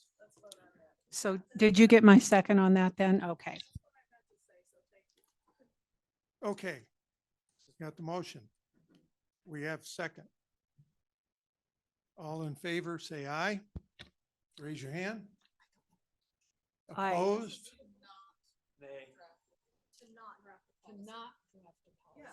Aye. I know. we're All gonna right, draft sh- the policy. we have, therefore, do you, if you oppose her motion, then you vote to oppose at this time. Okay, what? Raise your Opposing? hand. If I you're oppose. opposing, I oppose. Nay. Nay, and Doug Oh, opposes. this isn't about, now wait a minute. we this- got 1, 2, 3, 4. Yeah. No, motion I'm going passed. with this. We Yes. got, we got 4. I'm not No, understand. it's just- Okay, wait a minute. No, I don't care what anyone thinks. I want to know what the heck is going on here. And this was to put this off. Well, that's what we're voting on, right? Mhm. And so if I say yay, that means I'm putting this off. I don't want to address this right now. Right. Okay. So can you do that again so I can make sure of my vote? You voted, Her way. you voted yes. Yes, okay, I wanted to make sure. Yeah, you voted yes. This is important. Susan voted yes. Nay. Nay. Nay. So can I make another motion? I have, Hold on. Oh, I'm We're sorry, trying to Doug. capture who Right the here. nays and the yays were. 4, 1, 2, 3, and Doug. 4 nays. 4 nays. okay, I would like to make a motion to direct the superintendent and president to develop a policy regarding student participation in board meetings and to present it at our next regular board meeting. I will second.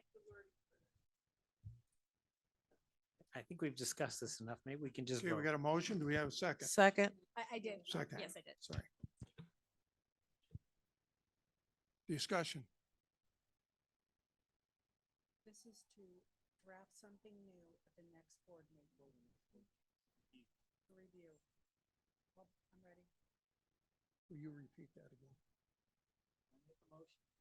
I make a motion to direct the superintendent and president to develop policy regarding student participation in board meetings and to present that at the next regular board meeting for the board's review. Okay. we have a Second. motion. She seconded. Yvonne seconded. We have a motion on the floor with a second. All in favor of the motion, say aye. Aye. Aye. Opposed?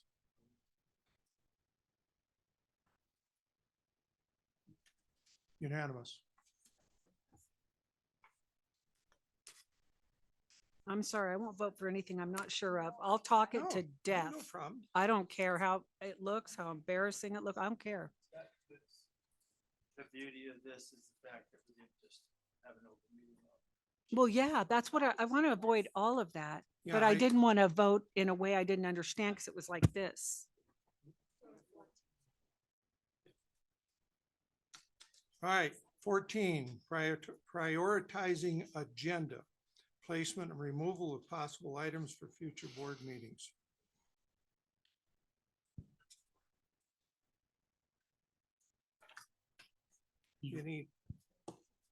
Any future agenda items? Hold on just a minute. I actually have a couple.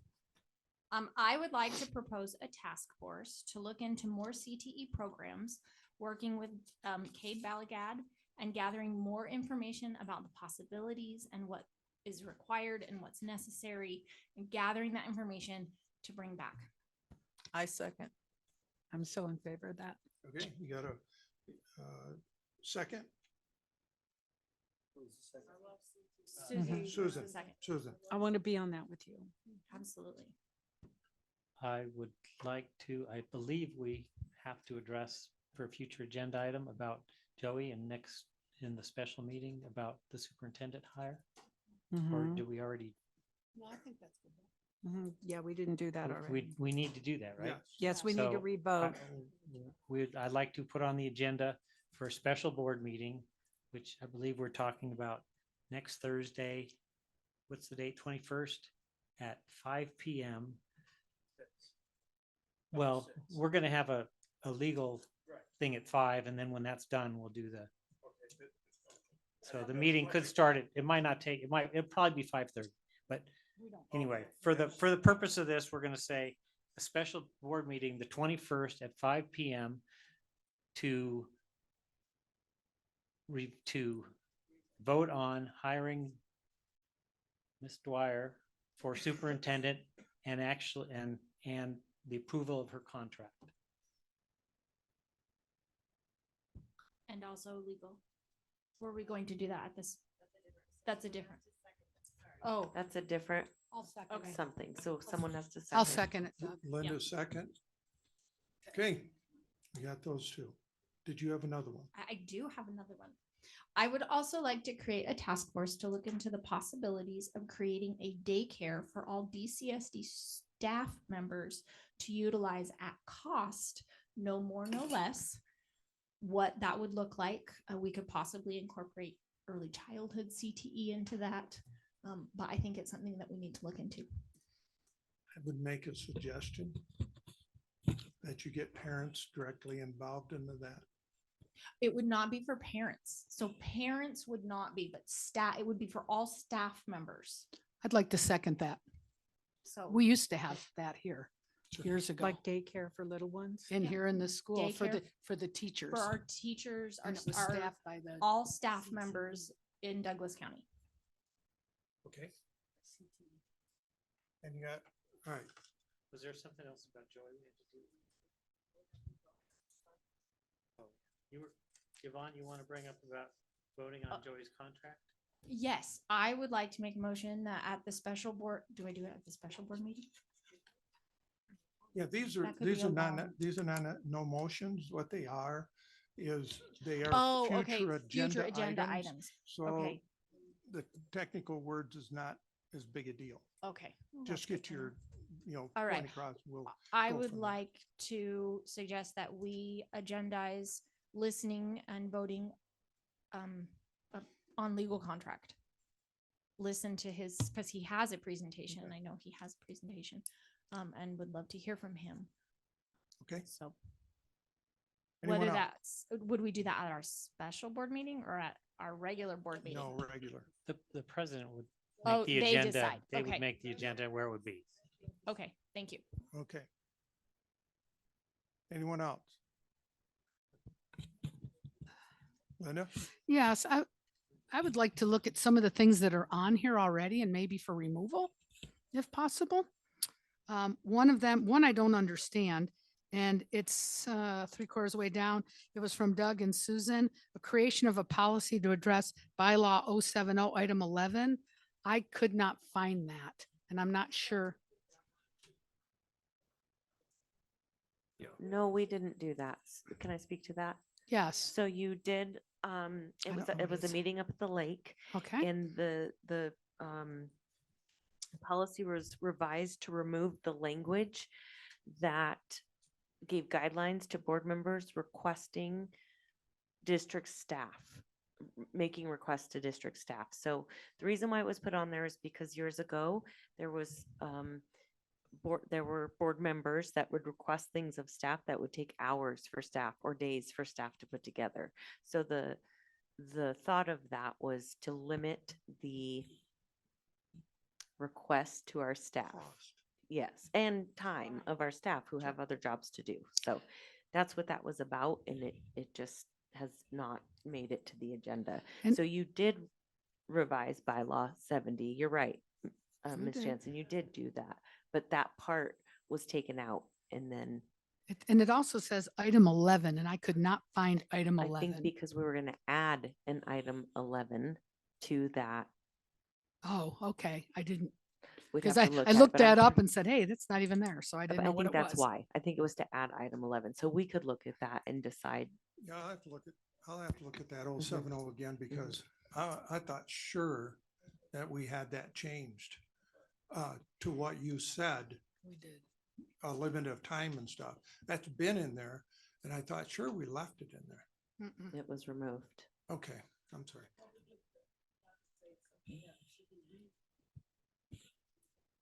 We also had talked about making it its own separate policy. Sure. Could do that. Mhm. A lot of policies and bylaws need to be gone over. Can Agreed. I have one, just one. Okay, May I?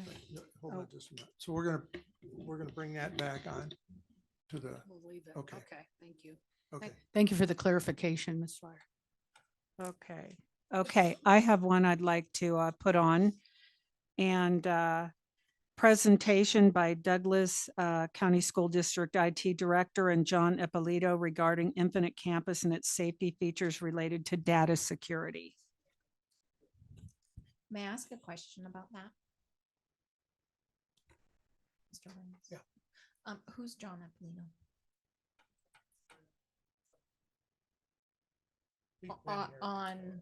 On what subject? On Infinite Campus, on IT? On Infinite Campus and data collection on students. But I haven't been able to get a hold of him, so I'll try this week. I'm just concerned that are we? Because I know that Mike does Infinite Campus. I'd like to know more about it. So what's it So- going to hurt? Well, I'm just To curious, listen to a is he presentation. like a specialist in Infinite Campus? I'm to understand he is, yes. Jeannie, do you know? I believe he works privately. He doesn't work for Infinite Campus. No, not he's- an Infinite Campus specialist. He's a data collection specialist that's done a great deal of research, but what's the harm in listening to what he has to say? Because I don't know who Yeah. he is, so I'm just asking questions because Yeah. I'm. That would-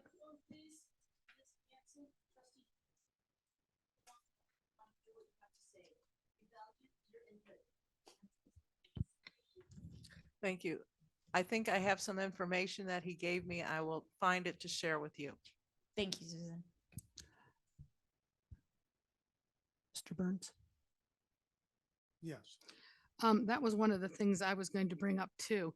And I feel that I, I, I talked with Jeannie about this, and I think we need to have a presentation, first of all, from our IT director. He's the specialist in the school district, and bringing in someone from outside, I don't think is a smart, I don't want to say smart, I don't mean that. I don't think it's the right way to go, because you feel that he's a specialist. I may not feel that way. And I think that when we bring people in from outside, that we're bringing in our own views of something. And I think we need to keep that off our board. I think Mike is our IT specialist. And if we want a presentation from him about the Infinite Campus and how safe it is and all of that, I think we should reach out to our specialist to do this and not reach outside of that to bring in somebody else. Thank you. Well, I think both actually would be awesome to have actually, and it's not like you have to believe it, research it for yourself, but I think having both representations would be just beautiful. Okay, this is not for discussion. This was brought up as somebody recommending and somebody seconded it. So it is going to be on the agenda. Future agenda. On future agenda.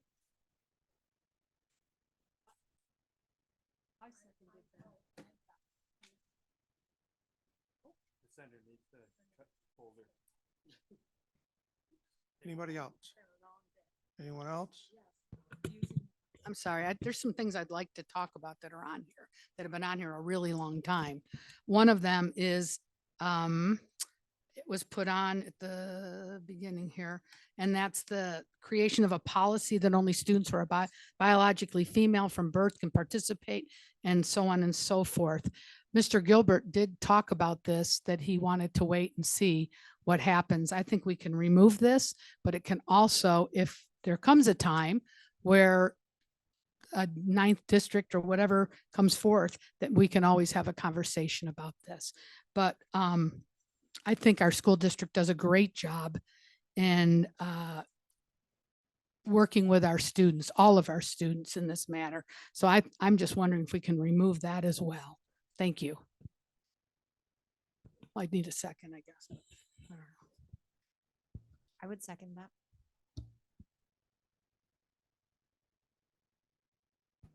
What is the procedure for removing things off the list? Isn't it the people that put it on have to resend it themselves and the second has to resend? Or 4 people have to? That makes sense to me that. Yeah, it was a change we made somehow. Isn't it 4 have to remove something, or do we know that? I would have to look at the policy. I don't have it in front of me right now. I thought it went to a vote after, and it had to be a majority Oh, vote. thank you. But I'm not don't sure. quote me. I don't have it. So And it doesn't maybe have to wrong. come off. I just would like to have it removed if we thought there was a flavor for it. That's all. Well,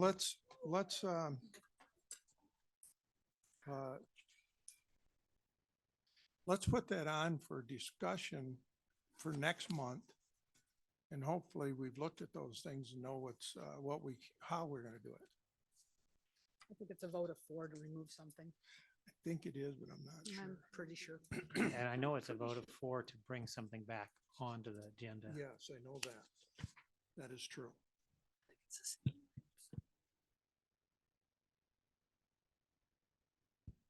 Can I ask a question about one thing that I saw on here? On here, it talks about the 14th Amendment, and when I read the 14th Amendment, I did not understand the correlation with the school. I was very confused. 14th Amendment is about discrimination. And Okay. one of the points was this critical race theory. Critical race theory is discriminatory. Okay. So it is against the 14th Amendment. Okay. I guess I didn't understand. I didn't understand the wording, I Yeah. guess, maybe. I don't know. That's the reason why it's on there. Okay. So we just wanted to cover ourselves, the reason why it was being put on there. Is there a reason it's still on the list and hasn't been discussed at a board meeting? Yes, Okay, can you enlighten me? there's we're in the Ninth Circuit. Okay, so And- another court decision that we're waiting on. Correct. Okay. So we just leave it on this list, our ever-growing list? No, not necessary forever. We're just going to Okay. discuss that All come right. next month. But at least we'll know what the proper procedure is to do it. It's not something that we have to do it today. Okay, That's just, Linda brought them up and it's a good point. We Mhm. probably should review all of Okay. them, but that'll give us time to review as individuals. Mhm. And it'll also give Jeannie and I time to make sure when we remove them, how we're going to do it. okay. So I think I know, but I'm not going to guess at it here. That's probably. Mr. Burns? Yes. With you saying that, I probably would want to remove, and I don't know how Kerry feels, I haven't talked to him, but the policy committee discussion, according to Mr. Gilbert, all our policies have been updated. So I don't think we need to worry about that anymore either. So once we find out Sure. the thing, Sure. maybe Yeah, we'll just- take, I we'll just bring 'em like back to up. clean some of this up. That's all. It's been in here forever. Yeah, you're writing all over it, so you need a clean one. Anyone else? Okay. Next, public comment. Reminder that comments from the public are invited at this time on topics not specifically addressed elsewhere in the agenda.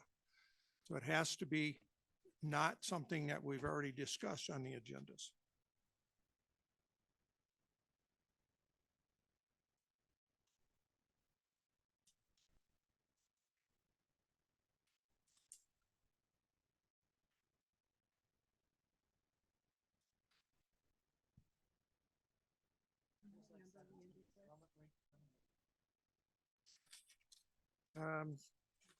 Should be 22. You're 18?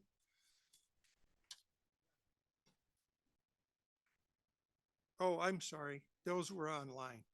So it is 18. I added the 4 online.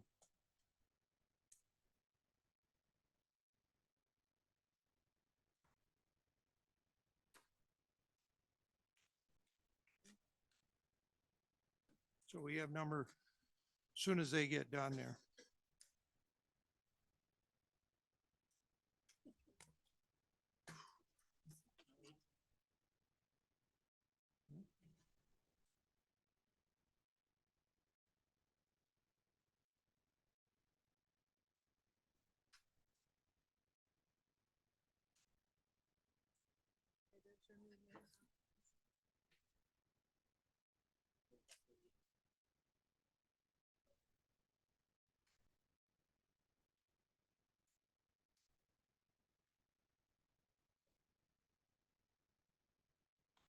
Okay.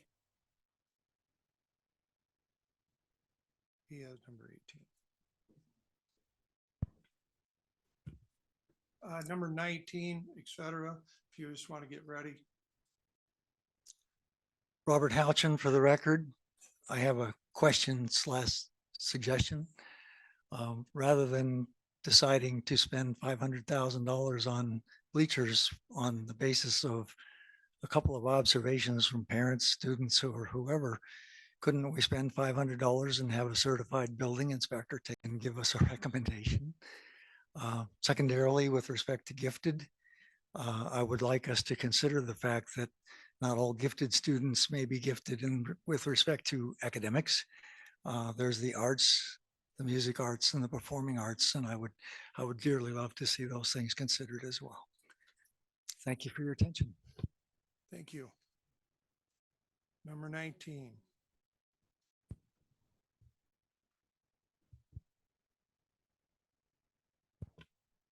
Melinda Matus for the record. I had a lot of confusion early in the meeting and now it's it's kind of just terrible. But I did want to thank Linda for doing the necessary work in regard to the Joey Gilbert invoices, because it appeared from the audience, at least to me, that no one here seemed to recognize that duplicate billing. Excuse me, we have to be off an agenda item. Well, That is on the agenda.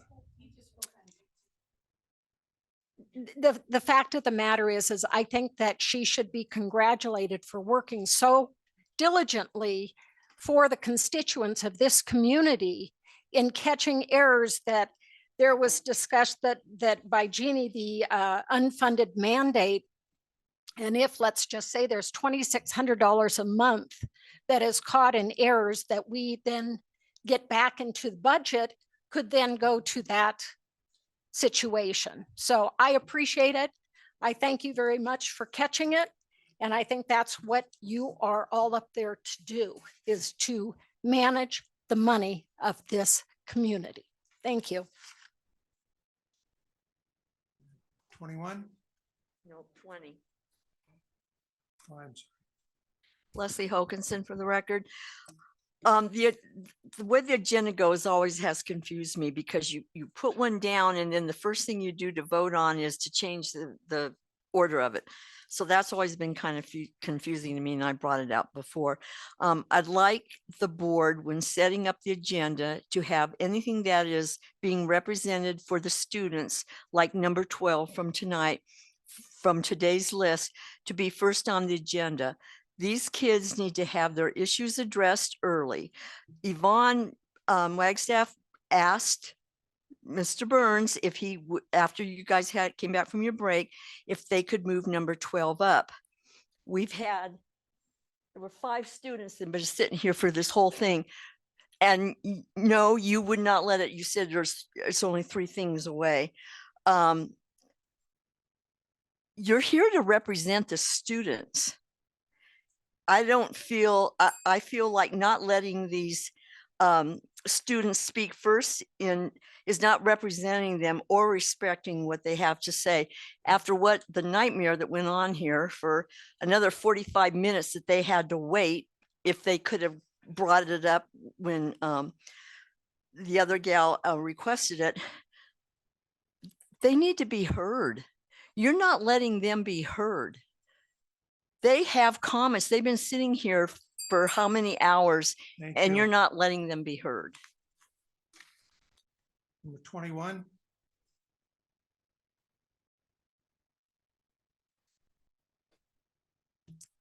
Hi, Beth Bunch. What we witnessed here earlier today was not even on the agenda. It was out of order. This well-orchestrated selection of a new superintendent was not on the agenda, was totally not transparent. We went through these interviews where you interviewed these candidates, and we got to hear about their backgrounds, their ideas, what they had to offer. And all I know is I don't know anything about Jeannie. She's been in the district.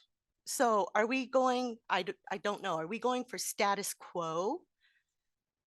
You know, if she wants to be a candidate, that is great. She's a candidate. As I understand, superintendents average about 3 years. Believe me, among this profession, they got their ears to the everything, the network. They know when things are opening up. They know that there's an availability. They'll apply. So we don't know her stand on, what is it? CRT, DEI, protecting the girls, everything we got to hear from the other candidates. So what we witnessed was a selection, not an election. And I think that was totally dishonest, not transparent, and not on the agenda, which we hear all the time from you. So well orchestrated, well scripted. I don't know who was in charge of that. Thank you. Casey Rogers for the record. Dave, I just want to be polite to you when you say this, but public comments at the end of the meeting, they very well can be anything about the agenda. You specifically have the agenda for the first public comment, but the second one can address anything that's that's Uh, public. I'm just following what is on the paperwork. In here, it says at times not specifically addressed, but you can still. Anyway, Casey Rogers, for the record, if I haven't said that yet. First thing I want to say is that I would concur everything that she just said, because it seemed to slip your mind, Linda, tonight for the first time that something wasn't agendized or there wasn't public comment on it. And that looked like a total scam, blatantly. Not happy about the selection for sure. I think that you guys need to look out for the superintendent, because I think this school district needs some change for sure. And we'll talk more about that when that comes up on the next meeting. I just wanted to specifically say, when it comes to these public comment times, students have every right to come in and spend their minute and a half here and speak to you about anything that they're concerned with. That's what public comment is for. Worry about getting parents here and have their opinions dealing with adult to adult conversation, because this is about business. If a student has a problem, they can come in and speak at any time like they have. You don't need somebody on the board to sit there and say, oh, I don't like you doing this, or I don't like you doing that. They can come here just like us and do the same thing. Thanks. Thank you.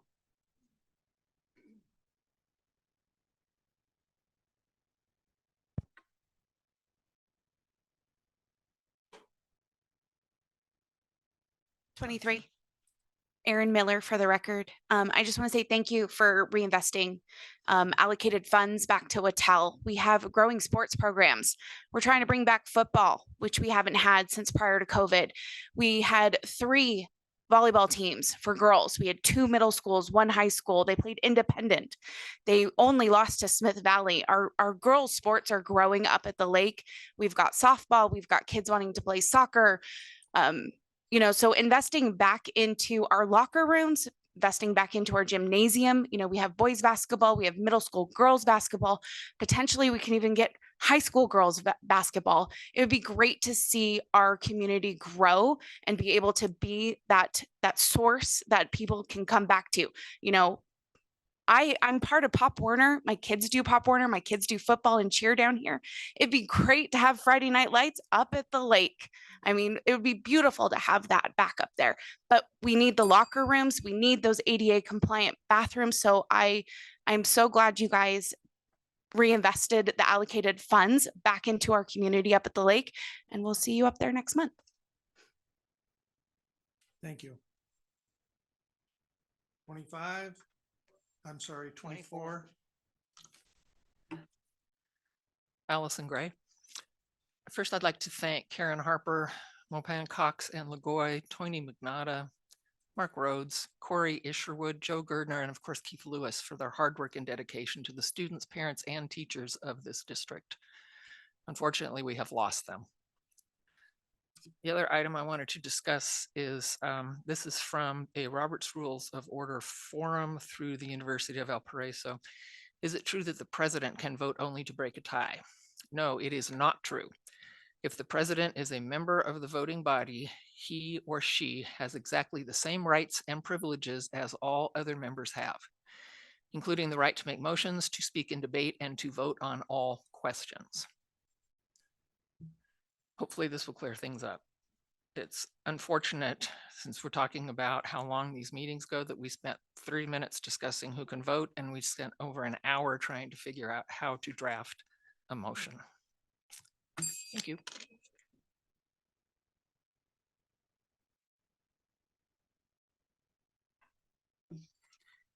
Emmy Kowchek, for the record. I would like to ask the board to take some time as a body to reflect on your purpose. We're currently a member of NASB, but our representative chose not to stay and listen to content because they were offended by a slide. We have a president who has decided they need not vote because NRS doesn't explicitly state that they need to. So why did you run if not to fulfill your obligation to your constituents? What if everybody just decided not to vote? I have seen glimmers of progress being made and civil discussions are finally happening. However, I worry that without a greater understanding of the role of the board as a full body, will continue to hinder school district business. Workshops and training were canceled immediately by the new board members. Items like bylaws could have been discussed as a body, which would have saved a lot of money and could have set a better path for the board. I urge you all to review the mission of this school district and reflect on your role as school board members. Thank you. Number 26. Christy Norberg. Last Friday, because of a road rage incident where a gun was drawn at the gas station next to CVMS, parents received the following message. Good afternoon, CVMS parents. This is Valerie Bayer DeVolo, your principal. At approximately 1:25 p.m., the school was placed on a lockout. This is when the exterior doors and access to our buildings are locked and secured, with students and staff remaining sheltered in place inside the building due to law enforcement activity occurring near the school. The situation was under control quickly, and under the direction of the Douglas County Sheriff's Office, the lockout was lifted at 1:33 p.m. and activities at the school returned to normal. The problem with this message is that the school was not actually locked down. When I picked my son and a friend up, they had no clue about a lockdown. Yesterday, I found out that the teachers were not notified of a lockdown and that the school was not actually locked down. This all despite claims that the resource officer had left the school with his gun drawn, yelling, "Lock it down." I'm asking that the board, Jeannie, and anyone up here figure out what happened to lead to this level of incompetence, provide parents and staff with an explanation, and take steps to make sure that our kids are safe and this never happens again. Thank you. Thank you.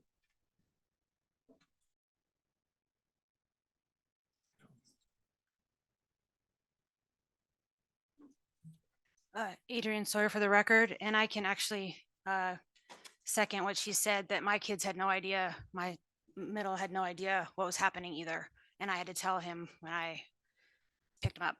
Anyway, Adrian Sawyer for the record, parent of 3 DCSD students. The board complains about how long these meetings are, so it was decided to curb public comment. But as we have seen tonight, it is the board's dysfunction that keeps these meetings going on. I would hope that legal counsel finds her voice very quickly in this group. The change in public comment has taken the public out of the discussion. The public that you represent by voting, well, most of you vote, on items that come before the board. Abstention by a public officer disrupts the normal course of representative government and deprives the public and public officers, constituents of a voice in government affairs. Last, I would like to save the district a little bit of money and remind the board that Mr. Gilbert is not a voting member and he cannot stay a vote. So you still have a issue with number 6. Thank you. Number 28. Thank you.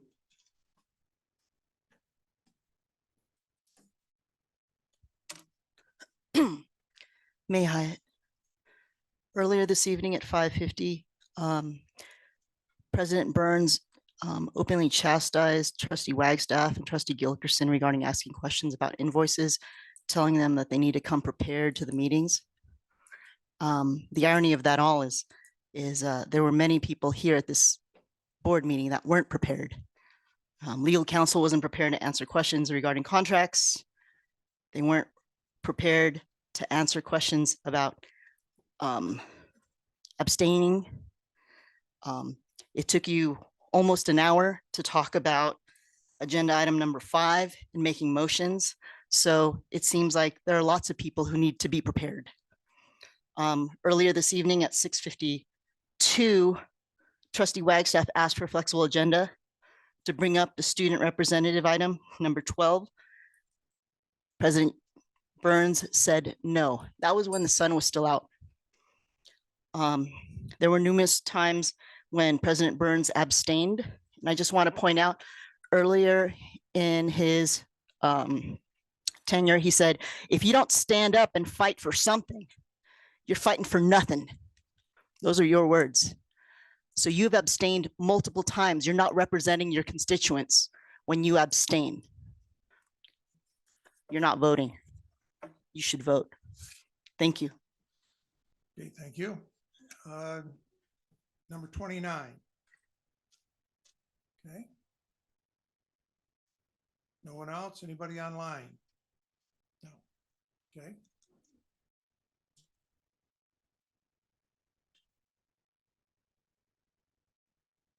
Meeting adjourned.